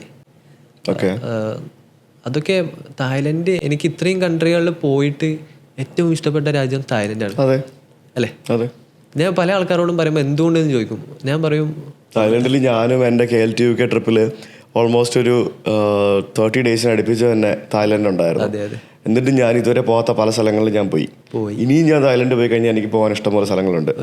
സത്യം, ഇറ്റ്സ് റിയലി ഗുഡ്. എക്സ്പ്ലോർ ചെയ്യാൻ കുറേ ഉണ്ട് തായ്ലൻഡ്. നമ്മളിവിടെ കാണുന്ന തായ്ലൻഡ് അല്ല, പട്ടായം ബാങ്കോക്ക് മാത്രമല്ല തായ്ലൻഡ്. അതിൽ കുറേ സ്ഥലങ്ങളുണ്ട് എക്സ്പ്ലോർ ചെയ്യാൻ. നമുക്ക് വില്ലേജിലൊക്കെ എത്തിക്കഴിഞ്ഞാൽ എന്തൊക്കെ കാഴ്ചകൾ അറിയും. ഭക്ഷണം ആയിക്കോട്ടെ, ആൾക്കാരുടെ സ്നേഹം ആയിക്കോട്ടെ, ഡെവലപ്മെൻ്റ് ആയിക്കോട്ടെ, എവറിത്തിങ് പെർഫെക്റ്റ്. കാരണം കറൻസി വാല്യൂ ആയിക്കോട്ടെ, നമുക്ക് നമ്മളുടെ 2.6 ആണ് അവരുടെ വാല്യൂ വരുന്നത്. നമ്മളെക്കാളും വാല്യൂ കൂടുതലാണ് അവർക്ക്. പക്ഷേ നമ്മളവിടെ കൊടുക്കുന്ന പൈസക്കുള്ള വാല്യൂ ഉള്ള ഒരു സാധനം നമുക്ക് കിട്ടുന്നുണ്ട് തീർച്ചയായും. കാരണം ഒരു 100 രൂപയ്ക്ക് ഒരു വെള്ളം വാങ്ങിയിട്ടുണ്ടെങ്കിൽ ആ വെള്ളത്തിന് അതിൻ്റെ ക്വാണ്ടിറ്റിയും വാല്യൂ ഉണ്ട്. നമ്മളെ ഇവിടുത്തെ പോലെയല്ല. പിന്നെ എപ്പോഴും നമ്മളുടെ സേവനം തരുന്നത് പെട്രോൾ പമ്പുകളായിരുന്നു. തായ്ലൻഡിലെ പെട്രോൾ പമ്പ് ഒന്നും പറയാനില്ല സത്യം പറഞ്ഞാൽ. നമ്മുടെ ലുലു ഒക്കെ പോലെ എന്താ പറയുക, ഭയങ്കര എല്ലാത്തിനും ഫ്രീഡം ഉണ്ട് അവിടെ. നമ്മളെ പെട്രോൾ പമ്പ് നോക്കുന്നതാണെങ്കിൽ ഒരു സൈഡിൽ സ്ട്രീറ്റ് ഫുഡ് ഉണ്ട്, KFC, McD, 7-Eleven, അറിയാലോ. അവിടെ എല്ലാം പിന്നെ എല്ലായിടത്തും 7-Eleven ഉണ്ടല്ലോ, എക്സെപ്റ്റ് ലാവോസ് ആൻഡ് കംബോഡിയ. കുറവാണ്, കംബോഡിയ ലാവോസിലുണ്ട്, കുറവാണ്. എന്നാലും ബാക്കിയുള്ളതെല്ലാം 7-Eleven culture is to good. കാരണം നിങ്ങളൊരു സൈക്കിൾ ആണെങ്കിൽ പോലും ഒരു 10 minutes ചവിട്ടേണ്ട ഒരു 7-Eleven കാണാം. അതെ അതെ അതെ. ഓരോ 10 minutesലും you can spot a 7-Eleven. You get everything there. അതെ, നിങ്ങൾക്ക് ബേസിക് നീഡ്സ് മുതൽ ഫുഡും ഡ്രിങ്കും എല്ലാം കിട്ടും. അതെ അതെ. ഞാൻ ആക്ച്വലി ഒരു 2 days മുമ്പ് എൻ്റെ ഒരു ഫ്രണ്ടിൻ്റെ സൈക്ലിസ്റ്റാണ് ആള്. കാലിക്കറ്റ് നിന്ന് കൊച്ചിയിലേക്കുള്ള ഒരു വീഡിയോ ഞാൻ കണ്ടിരുന്നു. അതിൽ മലപ്പുറം എത്തുമ്പോഴാണ് ആളെവിടെ ഒരു ഹൈപ്പർ മാർക്കറ്റിൽ കയറിയിട്ട് ഫ്രീ ആയിട്ട് വെള്ളം എടുക്കാൻ ചോദിച്ചു. അപ്പോൾ വെള്ളമില്ല, വേണമെങ്കിൽ കുപ്പിയും വെള്ളം വാങ്ങിയിട്ട് പോയിക്കോന്നാണ് റീപ്ലൈ കൊടുത്തത്. ഇതേ സെയിം സാധനം ഞാൻ തായ്ലൻഡ് ത്രൂ പോകുമ്പം നമുക്ക് ഫ്രീ ഐസ് ഉണ്ട്, വെള്ളം ഇഷ്ടം പോലെ അൺലിമിറ്റഡ് ആയിട്ട് തരും, ഫുഡ് വേണമെങ്കിൽ ഫുഡ് വരെ തരും. അങ്ങനെയില്ല ആൾക്കാർ. ആ സ്ഥാനത്ത് നമ്മളിങ്ങോട്ടേക്ക് നോക്കുമ്പോഴത്തേക്ക് ഇവിടെ ഒരു സായിപ്പ് അങ്ങനെ കൊടുക്കും, നമ്മൾ കൊടുക്കും. അതാകുമ്പോൾ അവർക്ക് പ്രസൻസ് കിട്ടുമല്ലോ. ഒരു ഫോറിനർ വല്ലതും ആണെങ്കിൽ നമ്മൾ ട്രീറ്റ് ചെയ്യും, നന്നായിട്ട് ട്രീറ്റ് ചെയ്യും. നമുക്ക് നമ്മുടെ നാട്ടിൽ വിലയില്ല, പുറത്തും വിലയില്ല, അതാ അവസ്ഥ. അത് സത്യം, റിയാലിറ്റി അത് പോയി കഴിയുമ്പോൾ നമുക്ക് മനസ്സിലാകത്തുള്ളൂ. അല്ലാതെ ഇവിടെ ഇരുന്ന് കഴിയുമ്പം പല ആൾക്കാരുടെയും മൈൻഡ് സെറ്റ് പോലെയല്ല നമ്മൾ പുറമെ എത്തുമ്പോൾ. അവിടെയുള്ള ആൾക്കാർ ഭയങ്കര സ്നേഹമുള്ള ആൾക്കാരാണ് സത്യം പറഞ്ഞു കഴിഞ്ഞാൽ. അങ്ങനെ തായ്ലൻഡിൽ നിന്ന് മലേഷ്യ കയറി. ഓക്കെ, മലേഷ്യയുടെ നോർത്തേൺ ഭാഗത്ത് കയറി, എന്നിട്ട് അങ്ങോട്ട് പോയി. എങ്ങനെയായിരുന്നു? മലേഷ്യയിൽ നിന്ന് നേരെ കോലാലംപൂർ. നമ്മൾ ആക്ച്വലി വിയറ്റ്നാമിൽ നിന്ന് ജേർണി സ്റ്റാർട്ട് ചെയ്ത് നമ്മൾ മലേഷ്യ എത്തുന്നവരെ ഒരു ചായ പോലും കുടിച്ചിട്ടില്ലായിരുന്നു. കാരണം നമുക്ക് എവിടെയും ചായ അവൈലബിൾ അല്ല. എല്ലാവരും ഐസ്ഡ് ടീ ആയിരുന്നു, ചോക്ലേറ്റ് മിൽക്ക് ഷേക്ക്, ഇതൊക്കെയായിരുന്നു അവരുടെ മെയിൻ കോഴ്സ്. ഒരു മലയാളീസിനെ കണ്ടുമുട്ടാൻ പറ്റിയില്ല. നമ്മൾ കുറച്ച് ഹിന്ദിക്കാരെ, നോർത്തേൺ സൈഡിലുള്ള ഹിന്ദിക്കാരെ കണ്ടുമുട്ടിയിരുന്നു. ഭയങ്കര സ്നേഹമായിരുന്നു. അവിടുന്ന് നമ്മളെ അവരുടെ ഹോട്ടലിൽ കൊണ്ടുപോയി ഭക്ഷണമൊക്കെ വാങ്ങി തന്നു. ഒരു മലയാളികളെ കണ്ടുമുട്ടാൻ നമ്മൾ മലേഷ്യ എത്തേണ്ടി വന്നു. മലേഷ്യ എത്തിയപ്പോൾ നമ്മളുടെ മലയാളീസും തമിഴന്മാരൊക്കെ ആയിരുന്നു. ഭയങ്കര സ്നേഹമുള്ള ആൾക്കാരായിരുന്നു. നമ്മളെ ട്രീറ്റ് ചെയ്തായിക്കോട്ടെ, എല്ലാ കാര്യത്തിലും നമുക്ക് സ്റ്റേ പ്രൊവൈഡ് ചെയ്തിരുന്നു, ഫുഡ് പ്രൊവൈഡ് ചെയ്തിരുന്നു. ശരിക്കും പറഞ്ഞാൽ എടുത്തു പറയാൻ പറ്റത്തില്ല, അത്രയും പേരുകളുണ്ട്. നല്ല ആൾക്കാരായിരുന്നു മലയാളീസ്. എല്ലാ ആൾക്കാരും നല്ല രീതിയിൽ നമ്മളെ ട്രീറ്റ് ചെയ്തതിന് നമുക്ക് ഭയങ്കര ഹാപ്പി ആയിരുന്നു. ഇവരൊക്കെ എല്ലാവരും നാട്ടിലെത്തിയിട്ട് മീറ്റ് ചെയ്യണമെന്നുണ്ട്. നമുക്ക് ആ ഒരു ടൈമിൽ ഇവരെ പോലെയുള്ള ആൾക്കാരും കമ്മ്യൂണിറ്റികളും നമ്മൾ ഭയങ്കര ഹെൽപ്ഫുള്ളായിരുന്നു നമുക്ക് നമ്മുടെ ഈ യാത്രയിൽ. മലേഷ്യ മുകളിൽ നിന്ന് താഴെ വരെ വന്ന് സിംഗപ്പൂർ കയറി. അതെ, മലേഷ്യയിൽ നിന്ന് ആക്ച്വലി മലേഷ്യ കൂടുതൽ നമ്മൾ എക്സ്പ്ലോർ ചെയ്തത് ലോക്കൽ ഏരിയ ആയിരുന്നു. അവിടെ അവരുടെ കൂടുതൽ കൃഷി എന്ന് വെച്ച് കഴിഞ്ഞാൽ നമ്മളെ പാം ട്രീ ആയിരുന്നല്ലോ. അപ്പോൾ അതിൻ്റെയൊക്കെ ഉള്ളിലേക്കൂടെയുള്ള യാത്ര ഭയങ്കര ഭംഗിയായിരുന്നു. ആൾക്കാരായിക്കോട്ടെ അവിടെ എല്ലാം അടിപൊളി. നമുക്ക് മലേഷ്യ എത്തിയപ്പം ക്യാമ്പിങ്ങിന് ഒരു ബുദ്ധിമുട്ടുണ്ടായിരുന്നു. നമ്മളെ ക്യാമ്പ് ചെയ്യാൻ വിടുന്നില്ലായിരുന്നു. നമ്മൾ രാത്രി 1 മണിക്കൂർ 2 മണിക്കൂറൊക്കെ സൈക്കിൾ ഓട്ടിയിട്ടുണ്ട്. രാവിലെ 6 o'clock തുടങ്ങിയ റൈഡ് രാത്രി നമ്മൾ 2 മണിക്ക് കണ്ടിന്യൂ ചെയ്തിട്ടുണ്ട്. കാരണം നമ്മൾ എവിടെയും ടെൻ്റ് അടിക്കാൻ പറ്റുന്നില്ലായിരുന്നു. അപ്പോൾ നമ്മൾ ടെൻ്റ് അടിച്ചേ നമ്മൾ ഇന്ന് നിൽക്കൂലോ എന്നുള്ളൊരു ഇതായിരുന്നു. അപ്പോൾ എന്തുകൊണ്ട് എന്നുള്ള രീതിയിൽ ചൈനക്കാർ നമ്മളധികം അടുപ്പിക്കുന്നില്ല പെട്രോൾ പമ്പുകളിൽ. മലേഷ്യയിലാകുമ്പോൾ നമ്മൾ ഏത് റിലീജിയൻ ആണെന്നൊക്കെയാണ് അവർ മെഷർ ചെയ്യുന്നത്. കാരണം ഒരു മുസ്ലിം രാജ്യമാണ്. അവിടെ ചൈനീസ് ഇന്ത്യൻ ഭയങ്കരമായിട്ട് ഒരു വിവേചനമുണ്ട്. അതെ അതെ, മലൈ ചൈനീസ് ഇന്ത്യൻ ഏറ്റവും കൂടുതൽ ഞാൻ വിവേചനം ഫീൽ ചെയ്തിട്ടുള്ളതും കണ്ടിട്ടുള്ളതും മലേഷ്യയിലാണ്. അതിന് മുമ്പ് പല പറഞ്ഞിട്ടുണ്ട്, പല ആൾക്കാരും എതിർത്തിട്ടുണ്ട്. പക്ഷെ അങ്ങനെ ഒരു കാര്യമില്ല. നമ്മൾ ട്രാവൽ ചെയ്ത് കഴിഞ്ഞാൽ നമുക്കത് കറക്റ്റ് ഫീൽ ചെയ്യും. നീ പറഞ്ഞ ചൈനക്കാർക്ക് ഇന്ത്യക്കാരെ ഇഷ്ടമല്ല, തീരെ ഇഷ്ടമല്ല. നമ്മളായിട്ട് ഒരു സംസാരിക്കാൻ തന്നെ നിൽക്കുമ്പോൾ ഒരു ഗ്യാപ്പ് അവർ ഇടും. മലേഷ്യൻ ചൈനീസ് ആട്ടോ, അതായത് ചൈനയിലെ ജനക്കാരല്ല, മലേഷ്യയിലെ ജനക്കാർ. അതെ അതെ, നമ്മളെ മലേഷ്യയിൽ ഇതുപോലെ ഒരു 72 വയസ്സുള്ള ഒരു ഹോങ്കോങ്ങുകാരനെ പരിചയപ്പെട്ടിരുന്നു. ആൾ അറൗണ്ട് 122 കൺട്രീസ് സൈക്കിളിൽ ട്രാവൽ ചെയ്തിട്ടുണ്ട്. ഇപ്പം 72 years old, സ്റ്റിൽ ട്രാവലിംഗ് വിത്ത് ബൈസൈക്കിൾ. ഇതൊക്കെ എന്താ പറയുക, ഭയങ്കര ഷോക്കായിരുന്നു. കാരണം നമ്മളുടെ നാട്ടിലൊന്നും ഇങ്ങനെ ആരും ചെയ്യാത്ത കാര്യങ്ങൾ അവർ അവരുടെ ലൈഫ് ബാലൻസ് ചെയ്ത് ട്രാവൽ ചെയ്ത് യാത്ര ചെയ്ത് എൻജോയ് ചെയ്യുന്നു. റിട്ടയർമെൻറ്റ് ലൈഫാണ് അയാൾ എൻജോയ് ചെയ്യുന്നത്. എന്നോട് പറഞ്ഞു, ഞാൻ 15ാമത്തെ വയസ്സ് തൊട്ട് 40 വയസ്സ് വരെ ഞാൻ കണ്ടിന്യൂസ്ലി പണിയെടുത്തു. അതിനുശേഷം തുടങ്ങിയാണ് എൻ്റെ ഈ യാത്ര. എനിക്ക് ഫാമിലി ഇല്ല, മാരീഡ് അല്ല, എനിക്ക് യാത്ര ചെയ്യണം. ആളുടെ ബോഡിയൊക്കെ സത്യം പറഞ്ഞു കഴിഞ്ഞാൽ വേറെ ലെവലാണ്. നമ്മളുടെ ഇവിടെയുള്ള ഒരാളുടെ ഒരു 72 വയസ്സുള്ള ആളുടെ ബോഡി ഒന്നായിട്ട് കമ്പയർ ചെയ്യാൻ പറ്റത്തില്ല. എന്നിട്ട് അവിടെ നിന്ന് നേരെ തായ്ലൻഡിലേക്കുള്ള പ്ലാനായിരുന്നു. എന്നിട്ട് നിങ്ങൾ മലേഷ്യയിൽ നിന്ന് സിംഗപ്പൂർ കയറി. അതെ, മലേഷ്യ സിംഗപ്പൂർ എക്സ്പീരിയൻസ് പോലെ വ്യത്യാസമായിരിക്കും. മലേഷ്യയും സിംഗപ്പൂരേക്ക് കയറിയപ്പം നമ്മളുടെ എക്സ്പെൻസ് ത്രിബിളായി. നമുക്ക് കിട്ടുന്ന ഒരു ഫ്രീഡം കുറഞ്ഞു. റൂൾസ് സ്ട്രിക്റ്റായി. നമ്മൾ പറയത്തില്ലേ, റൂൾസ് സ്ട്രിക്റ്റ് ആയി കഴിഞ്ഞാൽ ആൾക്കാരെ നന്നാവും എന്ന് പറയുന്നത് സിംഗപ്പൂർ എത്തിയാൽ നമുക്ക് കാണാൻ പറ്റും. ഭയങ്കര സ്ട്രിക്റ്റ് ആയിരുന്നു. നമ്മൾ ഇത്രയും കൺട്രീസ് നമ്മൾ കവർ ചെയ്തപ്പോൾ ചില സ്ഥലങ്ങളിൽ നമ്മൾ സിഗ്നൽസ് നമ്മൾ കട്ട് ചെയ്യുമായിരുന്നു. നമ്മൾ ചിലപ്പോൾ സിഗ്നൽ നിർത്തത്തില്ല. കാരണം മുമ്പിൽ നേരെ കയറ്റമൊക്കെ ആണെന്നുണ്ടെങ്കിൽ ഇത്രയും ലഗേജുള്ള സൈക്കിൾ നമുക്ക് കയറ്റിയെടുക്കാൻ പാടായിരുന്നു. സിംഗപ്പൂർ എത്തിയപ്പോൾ നമുക്ക് ഇങ്ങോട്ടേക്ക് തന്നെ ഒരു പേടിയായി. കാരണം ഇത് സിഗ്നൽ ബ്രേക്ക് ചെയ്ത് ഇത്രയാണ് ഫൈൻ നമുക്കറിയാം. അപ്പോൾ നമ്മൾ റൂളിന് കണക്കായിട്ടാണ് നമ്മൾ. ലോകത്ത് ഏറ്റവും മികച്ച സൈക്കിൾ ട്രാക്സ് ഉള്ളതും ഏറ്റവും കൂടുതൽ സൈക്കിൾ ഫ്രണ്ട്ലി ആയിട്ടുള്ള രാജ്യമാണ് സിംഗപ്പൂർ. അതെ, ഇത്രയും കൺട്രീസ് കവർ ചെയ്തിട്ട് എനിക്കും സിംഗപ്പൂർ മാത്രമേ പറയാനുള്ളൂ. സിംഗപ്പൂർ രാജ്യത്ത് എവിടെയും നിങ്ങൾക്ക് സൈക്കിളായിട്ട് പോകാൻ പറ്റും. സൈക്കിൾ ട്രാക്സ് ഉണ്ടാവും. സിംഗപ്പൂരിന് ചുറ്റിനും സൈക്കിൾ ട്രാക്സും വാക്കിംഗ് ട്രാക്സും ജോഗിംഗ് ട്രാക്സും. അതെ അതെ അതെ, നമുക്ക് എല്ലാത്തിനും അതിൻ്റെതായ ഫ്രീഡം കൊടുത്തിട്ടുണ്ട്. അത് ചെയ്യേണ്ടത് ചെയ്യുക. അവിടെ ചൈനക്കാരനുണ്ട്, ഇന്ത്യക്കാരനുണ്ട്, മലയ ആൾക്കാരുണ്ട്, എല്ലാവരും ഉണ്ട്.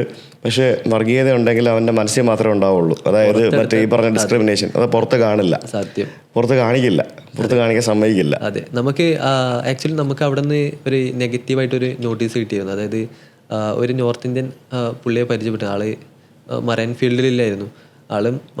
ആള് പുതിയൊരു BMW എടുത്തിട്ട് മലേഷ്യ, തായ്ലൻഡ് അങ്ങനെ ട്രിപ്പ് അടിക്കുന്നതിൻ്റെ ഇടയിൽ നമ്മളെ മീറ്റ് ചെയ്തത് സൗത്ത് ഐലൻഡ് വെച്ചിട്ട്.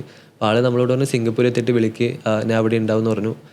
സിംഗപ്പൂർ എത്തിയപ്പോൾ ആൾ വിളിച്ചപ്പോൾ അന്ന് ദിവാലി ആയിരുന്നു. അപ്പോൾ ആളുടെ ഫ്ലാറ്റിൽ പോയി പടക്കം പൊട്ടിക്കണമൊക്കെ ചോദിച്ചപ്പോൾ പടക്കം പൊട്ടിക്കാന്ന് പറഞ്ഞു. ആളുടെ ഫ്ലാറ്റിൽ പോയി. അപ്പോൾ അവിടെ പടക്കം ആക്ച്വലി ബാനാണ്. അപ്പോൾ സൗണ്ട് ഇല്ലാത്ത ഫയർ ക്രാക്കേഴ്സ് യൂസ് ചെയ്യാം, നമ്മളുടെ ഈ കമ്പിത്തിരിയും ചെറിയ ചെറിയ കാര്യങ്ങളൊക്കെ. അപ്പോൾ പാരൻസ് അവിടെ ഉള്ള ഏതൊരു കുട്ടിക്ക് ഈ നമ്മളുടെ ത്രോ ചെയ്താൽ പൊട്ടുന്നൊരു പൊട്ടാസ് പോലത്തെ ഒരു സാധനം വാങ്ങിക്കൊടുത്തിട്ട് അത് പൊട്ടിച്ചു. അത് പൊട്ടിച്ച സമയത്ത് എല്ലാ ആൾക്കാരും ഉണ്ട്. പാരൻസ് ആണല്ലോ ഈ കുട്ടികൾക്ക് വാങ്ങിക്കൊടുക്കുന്നത്. അപ്പോൾ പാരൻസ് നന്നായാൽ മാത്രമേ കുട്ടികൾ നന്നാവുള്ളൂ. പാരൻസ് ഈ സാധനം വാങ്ങിക്കൊടുത്തിട്ട് കുട്ടികൾ അവിടുന്ന് പൊട്ടിച്ചിട്ട് മുകളിൽ നിന്ന് ഏതോ ഒരു ഫ്ലോറിൻ്റെ ആരോ ഒരു ന്യൂസ് ലെറ്റർ എഴുതി വിട്ടു, ഹാപ്പി ദിവാലി, നിങ്ങൾ ദിവാലി നല്ല രീതിയിൽ സെലിബ്രേറ്റ് ചെയ്യുന്നുണ്ട് അറിയാം, പക്ഷേ ഇവിടെ ചെറിയ കുട്ടികൾ ഉറങ്ങുന്നുണ്ട്, ഡിസ്റ്റർബ് ചെയ്യാതെ നിങ്ങൾ ഉറങ്ങണം, നിങ്ങൾ ഇങ്ങനെയുള്ള പടക്കങ്ങൾ പൊട്ടിക്കൽ നമുക്കത്ര നല്ലതായിട്ട് തോന്നുന്നില്ല, നല്ല രീതിയിൽ പെരുമാറണമെന്ന് വിചാരിച്ചുകൊണ്ടാണ് ഇങ്ങനെ ഒരു വിടുന്നത് പറഞ്ഞിട്ട് ആള് A4 ഷീറ്റിൽ ടൈപ്പ് ചെയ്ത് പ്രിൻ്റ് ചെയ്തിട്ട് താഴേക്ക് എറിഞ്ഞു കൊടുത്തു ഈ പരിപാടി നടക്കുന്നതിൻ്റെ ഇടയിൽ.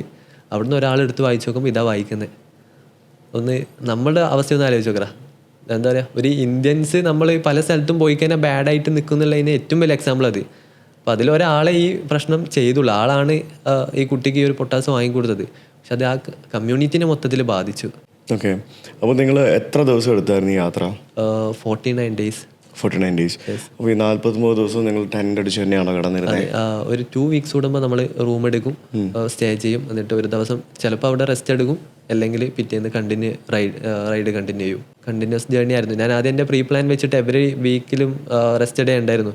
പക്ഷെ അത് അത്ര ആവശ്യമില്ലായിരുന്നു. നമ്മളുടെ രണ്ടാളുടെയും ബോഡി ഓക്കെ ആയിരുന്നു. അതുകൊണ്ട് റൈഡ് നല്ല രീതിയിൽ തന്നെ മുമ്പോട്ടേക്ക് പോയി. അപ്പോൾ നിങ്ങൾ ഈ തുണി അലക്കുക, കഴുകുക അങ്ങനത്തെ പരിപാടിയൊക്കെ എങ്ങനെ? പെട്രോൾ പമ്പുകളിൽ വാഷ്റൂംസ് ഉണ്ട്. നമുക്ക് ഈ പറയുന്ന രീതിയിൽ എപ്പോഴും കുറച്ച് ഡ്രസ്സ് സ്റ്റോക്ക് ഉണ്ട്. ഇപ്പോൾ ഒരു വീക്കിലി വൺസ് നമ്മളിത് വാഷ് ചെയ്യാനിടും. ചിലപ്പോൾ റൂം എടുക്കുന്നതാണെങ്കിൽ റൂമിൽ നിന്ന് വാഷ് ചെയ്യും, അല്ലെങ്കിൽ നല്ല സ്ഥലങ്ങൾ കിട്ടിക്കഴിഞ്ഞാൽ ലോണ്ടറി കിട്ടിക്കഴിഞ്ഞാൽ ലോണ്ടറിയിൽ നിന്ന് വാഷ് ചെയ്യും, അല്ലെങ്കിൽ പെട്രോൾ പമ്പുകളിൽ നിന്ന് വാഷ് ചെയ്യും. കാരണം ഇത് പറയുമ്പോൾ ചിലപ്പം കുറേ ആൾക്കാർ കമ്പയർ ചെയ്യുന്നത് നമ്മൾ ഇവിടുത്തെ നാട്ടിലെ പെട്രോൾ പമ്പായിട്ടാണ്. നമുക്കത് ഒരിക്കലും കമ്പയർ ചെയ്യാൻ പറ്റത്തില്ല. കാരണം നമുക്കവിടെ നിലത്തിട്ട് വാഷ് ചെയ്താലും നമുക്കൊരു ബുദ്ധിമുട്ടുമില്ല. കാരണം ഞാൻ അത്രയും അതിൽ കംഫർട്ടായിരുന്നു. ഞാൻ അങ്ങനെയുള്ള ചെയ്യാത്തൊരാളായിരുന്നു. പക്ഷെ അവിടുത്തെ ഒരു ഫ്ലോർ എവറി ഹവേഴ്സ് ക്ലീൻ ചെയ്തുകൊണ്ടിരിക്കുകയാണ്. തായ്ലൻഡ് ആയിക്കോട്ടെ, മലേഷ്യ ആയിക്കോട്ടെ, പെട്രോൾ പമ്പുകളിലെ വാഷ്റൂംസ് ഭയങ്കര നീറ്റ് ആൻഡ് ക്ലീൻ ആയിരുന്നു. അതാണ് നമുക്ക് കിട്ടിയ റൈഡിലെ ഒരു വലിയൊരു കാര്യം. കാരണം കിടന്നുറങ്ങാൻ നല്ല സ്ഥലം, ഫ്രീ വൈഫൈ, നല്ല പെരുമാറ്റമുള്ള ആൾക്കാർ, അതൊക്കെ. ഞാൻ പണ്ട് എൻ്റെ ഒരു ഹോട്ടലിൽ താമസിക്കുമ്പോൾ ഹോട്ടലിൻ്റെ വാഷ് ബേസിനിലിട്ട് ഞാൻ എൻ്റെ ഉടുപ്പ് കഴുകിയായിരുന്നു. അതിന് കുറേ ആൾക്കാർ ഈ തുപ്പുന്ന സ്ഥലത്താണ് ഉടുപ്പ് കഴുകിയത്. പക്ഷെ അത് തുപ്പുന്ന സ്ഥലം എവിടെയെങ്കിലും അവിടെ നീറ്റ് ആൻഡ് ക്ലീൻ ആയിട്ട് വൃത്തിയാക്കിയല്ലേ ഇട്ടിരിക്കുന്നത് സാധനം അല്ലേ? അപ്പോൾ അതിലും നല്ല നമ്മുടെ ഡ്രസ്സ് അലക്കാൻ വാഷ് ബേസിനെക്കാട്ടി നല്ല സ്ഥലം വേറെ ഇല്ല. അത്ര ക്ലീനാണ്. നമ്മൾ ഉപയോഗിക്കുന്ന വാഷിംഗ് മെഷീനെക്കാട്ടി ക്ലീൻ ആയിരിക്കും ആ സ്ഥലം. പിന്നെ സത്യം നമ്മൾ ആക്ച്വലി നമ്മുടെ തോട്ടിൽ ചിന്തിച്ചു ഒരു യാത്ര ചെയ്യുന്ന ആൾ ഇങ്ങനെയൊക്കെ ചെയ്യുന്നത് നമുക്ക് എപ്പോഴും ഇതൊന്നും അവൈലബിൾ അല്ല. ഇത് ആൾക്കാർ മനസ്സിലാക്കുന്നില്ല. നമുക്ക് സാഹചര്യത്തിനനുസരിച്ച് മുമ്പോട്ടേക്ക് പോകാന്നേ ഉള്ളൂ, അല്ലാതെ നമുക്ക് വേറെ വകുപ്പില്ല. നാളെ നമുക്കിവിടെ എന്തെങ്കിലും ഒരു കാര്യം സംഭവിച്ചു കഴിഞ്ഞാൽ ഇപ്പം വാർ നടക്കുന്ന പല കൺട്രീസും നല്ല രീതിയിൽ പോയിക്കൊണ്ടിരിക്കുന്ന കൺട്രീസാണ്. അവിടെ ഇങ്ങനെ ഒരു ക്രൈസിസ് വരുമ്പോൾ, ഒരു വാർ നടക്കുമ്പോൾ ആ കൺട്രി ആ ഒരു രീതിയിലേക്ക് ഫ്ലിപ്പായി. അപ്പോൾ ആ സാഹചര്യം അവരെ തരണം ചെയ്ത് മുമ്പോട്ടേക്ക് വരികയാണ്. അപ്പോൾ ഇതുപോലെ തന്നെയാണ് യാത്രയും. നമ്മൾ വീട്ടിലെത്തിക്കഴിഞ്ഞാൽ വാഷിംഗ് മെഷീനിൽ ഇടുക, യാത്രയിൽ പോകുമ്പോൾ ഇങ്ങനെയാണെന്നുണ്ടെങ്കിൽ ഇങ്ങനെ ചെയ്തോളാം. ഭക്ഷണമൊക്കെ അപ്പോൾ പുറത്തുനിന്നായിരുന്നു. അപ്പോൾ എല്ലാം പുറത്തുനിന്നായിരുന്നു കഴിച്ചുകൊണ്ടിരുന്നത്. പിന്നെ നമ്മളുടെ കയ്യിലൊരു നമ്മളെ നാട്ടിലെ പായസത്തിൻ്റെ ഒരു ഇതുണ്ടായിരുന്നു, ഒരു ബോക്സ് അരി ഉണ്ടായിരുന്നു, മട്ടരി. അപ്പോൾ ആക്ച്വലി എനിക്ക് എൻ്റെ സൈക്കിൾ സ്പോൺസർ ചെയ്തത് കീർത്തി നിർമ്മലാണ്. അത് അങ്കമാലിയുള്ള ഒരു FMCG കമ്പനിയാണ്. അപ്പോൾ അവരുടെ 1 ലിറ്റർ, ഒരു 1/2 ലിറ്റർ വെളിച്ചെണ്ണയും റൈസും പായസത്തിൻ്റെ പാക്കൊക്കെ ഉണ്ടായിരുന്നു. അപ്പോൾ അതൊക്കെ നമ്മൾ ലോഡ് ചെയ്തിട്ടാണ് കൊണ്ടുപോയത്. നമുക്ക് നാട്ടിലൊരു ഫുഡ് കഴിക്കണം തോന്നുമ്പോൾ നമ്മൾ കുക്ക് ചെയ്ത് കഞ്ഞിയാക്കി സൈക്കിളിലുണ്ട്. ഏകദേശം സൈക്കിൾ എൻ്റെത് ഒരു 25 kg അടുത്ത് വെയിറ്റ് ഉണ്ട്. ടെൻറ്റ്, ബാക്കി ഗ്യാസ് കുറ്റിയുണ്ട്. അപ്പോൾ ഓവറോൾ ഒരു മൊത്തത്തിൽ 25 kg ഉണ്ട്. ചെറിയ സ്റ്റവ്, അതെ, 5 സിലിണ്ടർ ഉണ്ടായിരുന്നു. അപ്പോൾ എല്ലാം ഫുള്ളി പാക്ഡ് ആയിട്ടായിരുന്നു. നമ്മൾ എവിടെയും പെടാൻ പാടില്ല. ഇതൊക്കെ നിങ്ങൾ ഇവിടെ നിന്ന് കൊണ്ടുപോയോ ഗ്യാസ് സാധനങ്ങളൊക്കെ? അല്ല, ഗ്യാസ് നമ്മൾ വാങ്ങിച്ചു. നമ്മൾ വിയറ്റ്നാമിൽ നിന്ന് വാങ്ങിച്ചിട്ടാണ് പോയത്. നമുക്ക് ഇവിടുന്ന് ക്യാരി ചെയ്യാൻ പറ്റത്തില്ല. പിന്നെ ഇതിലേറ്റവും നിങ്ങളുടെയൊക്കെ വീഡിയോസ് കാണുമ്പോൾ പല ആൾക്കാരും അതിൽ വന്നിട്ട് നെഗറ്റീവ് കമൻറ്റ് ഇടും. പക്ഷെ അതിൽ ആ സിറ്റുവേഷനിലേക്കൂടെ കടന്നു പോകുമ്പോഴേ നമുക്കത് മനസ്സിലാകത്തുള്ളൂ അതെന്താണ് റിയാലിറ്റി ഉള്ളത്. നമ്മളിപ്പോൾ തിരിച്ചു വരുമ്പോൾ സിംഗപ്പൂർ എയർപോർട്ടിൽ നിന്ന് എൻ്റെ ബോട്ടിൽ വെള്ളം ഉണ്ടായിരുന്നു. അപ്പോൾ എന്നോടൊന്ന് വെള്ളം മറിക്കണേ, എനിക്ക് ദാഹിക്കുന്നുണ്ട്. എന്നോടൊന്ന് ഫ്ലൈറ്റിൽ നിന്ന് വേറെ വെള്ളം തരും, ഇതൊന്ന് മറിച്ചിട്ട് കൊണ്ടുപോകണം എന്ന് പറഞ്ഞു. അവന് ഓക്കെ കുഴപ്പമില്ല. അപ്പോൾ അത് മറിച്ചിട്ട് ഞാൻ കൊണ്ടുപോയത്. ആ ഫ്ലൈറ്റ് ലാൻഡ് ചെയ്തത് ചെന്നൈയാണ്. അപ്പോൾ ചെന്നൈയിൽ നിന്ന് ഞാൻ വാട്ടർ ഫില്ല് ചെയ്തിട്ട് ഫ്ലൈറ്റ് കയറിയപ്പോൾ എന്നോട് പറഞ്ഞു കുഴപ്പമൊന്നുമില്ല, നിങ്ങൾ എടുത്തോ എന്ന് പറഞ്ഞു. അപ്പോൾ ഞാൻ ചോദിച്ചു, വേൾഡിലെ തന്നെ ഇത്രയും നല്ല കൺട്രിയിൽ നിന്ന് വെള്ളം ഫ്ലൈറ്റിൽ കടത്തി വിടുന്നില്ലെങ്കിൽ എന്തോ പ്രശ്നമുണ്ട്. അപ്പോൾ പിന്നെ നമ്മളുടെ കൺട്രിയിൽ എങ്ങനെ ഇത് വെള്ളം യൂഷ്വലി സെക്യൂരിറ്റി ചെക്കിൽ കടത്തി വിടില്ല. അതായത് നമ്മൾ സിംഗപ്പൂരിൽ പ്രത്യേകിച്ച് എന്താണെന്ന് വെച്ചാൽ, സിംഗപ്പൂരിൽ ഓരോ ഗേറ്റിലും സെക്യൂരിറ്റി ചെക്ക് ഉണ്ട്. എയർപോർട്ടുകളിൽ 2 രീതിയുണ്ട്.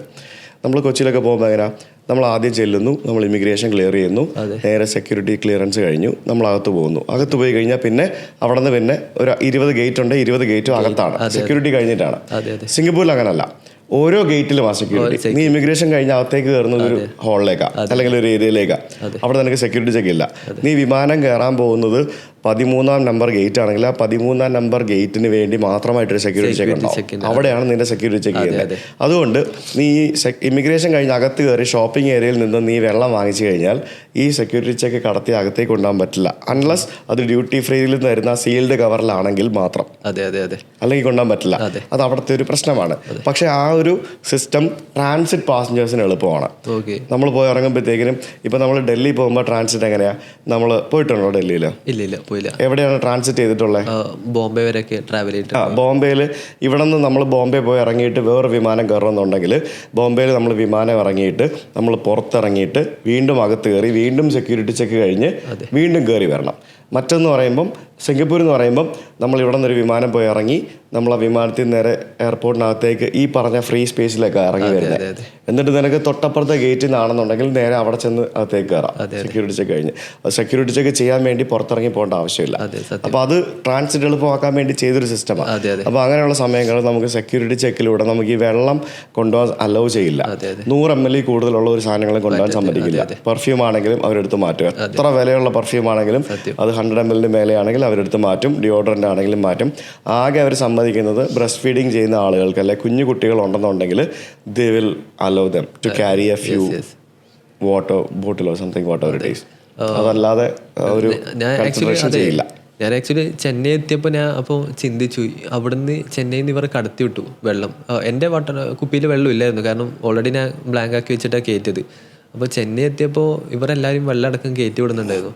അപ്പം ശരിക്കും ഇത് മനസ്സിലാക്കാൻ പറ്റാത്ത ഇത് എവിടെയാണ് വർക്ക് ആയത് വെച്ചാൽ, ഫ്ലൈറ്റ് പൊന്തിയ സമയത്ത് വേറെ 2 പാസഞ്ചേഴ്സിൻ്റെ 2 ബോട്ടിൽസ് ഓപ്പൺ ആയി വെള്ളം ഫുള്ള് പാസഞ്ചേഴ്സിൻ്റെ മേത്തേക്ക് മറിഞ്ഞു. അതുകൊണ്ടല്ല ആക്ച്വലി വെള്ളം അലോ ചെയ്യാത്തത്. അതൊരു പ്രശ്നമല്ല. കാരണം അതുകൊണ്ട് വെള്ളമുള്ള ബോട്ടിൽസ് ആണെങ്കിൽ ഓവർ ഹെഡ് ബിന്നിൻ്റെ മേളിൽ വെക്കരുതെന്ന് അവർ പറയാറുണ്ട്. അതിനല്ല ആക്ച്വലി ഈ വെള്ളം അലോ ചെയ്യാത്തത്. 100 ml മുകളിലുള്ള സാധനങ്ങൾ 2 റീസൺസ് ഉണ്ട്. ഇത് ഒരു റീസൺ ആണ്, പക്ഷെ സേഫ്റ്റി റീസൺ ആണ്. അതായത് നീ കൊണ്ടിരുന്ന വെള്ളം തന്നെയാണോ? സത്യം. Can be anything else. അല്ലേ? അങ്ങനെ പ്രശ്നം കൂടെ ഉണ്ട്.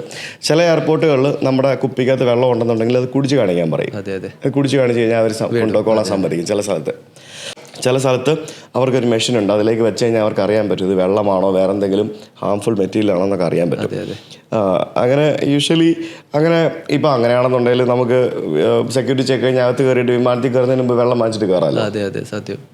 അപ്പോൾ ആക്ച്വലി പക്ഷേ ഈ അവിടെ വെച്ചിട്ട് ഓവർ ഹെഡ് ബെന്നിൽ വെള്ളം വെച്ചിട്ട് വീഴുക എന്നുള്ളത് നമ്മൾ ചെയ്യാൻ പാടില്ലാത്ത കാര്യം. നമ്മളെ അലോ ചെയ്തു, പക്ഷേ നമ്മളിങ്ങനെ ടോപ്പ് ലൂസാക്കി വെക്കുക, നമ്മൾ ശ്രദ്ധിക്കേണ്ട കാര്യം അതൊക്കെ. അപ്പോൾ അവിടെ അങ്ങനെ പാസഞ്ചർക്ക് ഒരു മിസ്റ്റേക്ക് പറ്റി കുറച്ച് പാസഞ്ചേഴ്സിൻ്റെ മുകളിലേക്ക് വെള്ളം മറിഞ്ഞു. ആക്ച്വലി ഇത് എൻ്റെ ഒരു ഫസ്റ്റ് ജേർണി ആയിരുന്നു, ഫസ്റ്റ് ഇൻ്റർനാഷണൽ ട്രിപ്പായിരുന്നു. എനിക്ക് പാസ്പോർട്ടേ ഇല്ലായിരുന്നു. ഞാൻ ഇത് റൈഡ് പ്ലാൻ ചെയ്തപ്പോഴാണ് പാസ്പോർട്ടിന് അപ്ലൈ ചെയ്തു. റൈഡിന് മുമ്പാണ്, ഒരു 2 വീക്സ് മുമ്പാണ് എനിക്ക് പാസ്പോർട്ട് തന്നെ കിട്ടിയത്. പണ്ട് മുതലേ സൈക്ലിംഗ് ചെയ്യുമായിരുന്നു. ആക്ച്വലി ബാഡ്മിൻ്റൺ പ്ലെയറും കൂടിയാണ്. അപ്പോൾ ബാഡ്മിൻ്റണും ഉണ്ട്, സൈക്ലിംഗ് ഉണ്ട്. സൈക്ലിംഗ് കുറേ നാൾ മുമ്പേ ഒരു പാഷനേറ്റ് ആയിട്ട് കൊണ്ടുവന്നത്. ചെറുപ്പത്തിലേ തുടങ്ങിയൊരു ജേർണി ഞാൻ ക്വിറ്റ് ചെയ്തിട്ടില്ല, ഇപ്പോഴും കണ്ടിന്യൂ ചെയ്യുന്നുണ്ട്. അപ്പോൾ ഒരു ടൈമിലെത്തിയപ്പോൾ ആൾക്കാർ എന്നോട് ചോദിച്ചു, എന്താണ് ഈ പ്രായത്തിലൊക്കെ സൈക്കിൾ കൂടി നടക്കുന്നത്?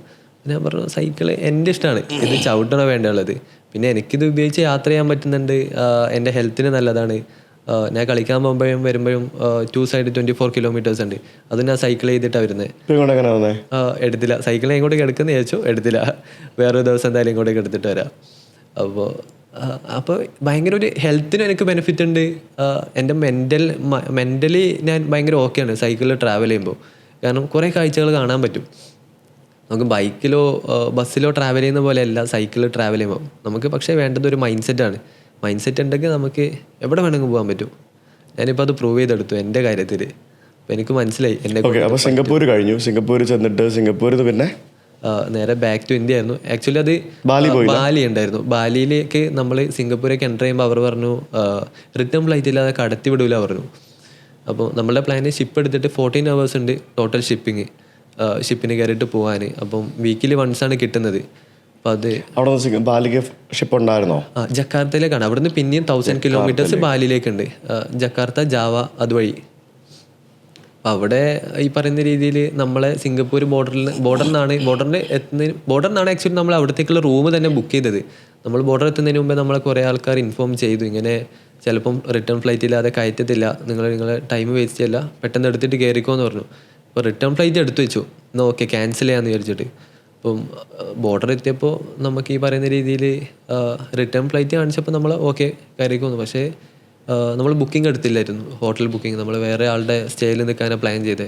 പക്ഷേ അത് പോസിബിൾ അല്ലായിരുന്നു. ഭയങ്കരമായിട്ട് നമ്മളെ അക്സെപ്റ്റ് ചെയ്യും. അങ്ങനെ പ്രശ്നമൊന്നുമില്ല സിംഗപ്പൂർ. ഇത്ര പ്രശ്നമുള്ള നിങ്ങൾ ഫസ്റ്റ് ടൈം വേണ്ട. അതെ നമ്മളെ ഭയങ്കരമായിട്ട് വഴക്ക് പറഞ്ഞു. സത്യം പറഞ്ഞില്ല, ഒരു 1/2 hour നമ്മൾ അവിടെ പോയി. അപ്പോൾ സാറ് പോലീസിൻ്റെ ഇപ്പോൾ കേരള പോലീസാന്ന് പറഞ്ഞപ്പം നിങ്ങൾ കേരള പോലീസാണ് നമ്മൾ എന്ത് ചെയ്യണമെന്ന് ചോദിച്ചു. ഇവിടുത്തെ റൂളാണിത്. അപ്പം ഹോട്ടൽ ബുക്കിംഗ് ഇല്ലാതെ കടത്തി വിടൂല പറഞ്ഞു.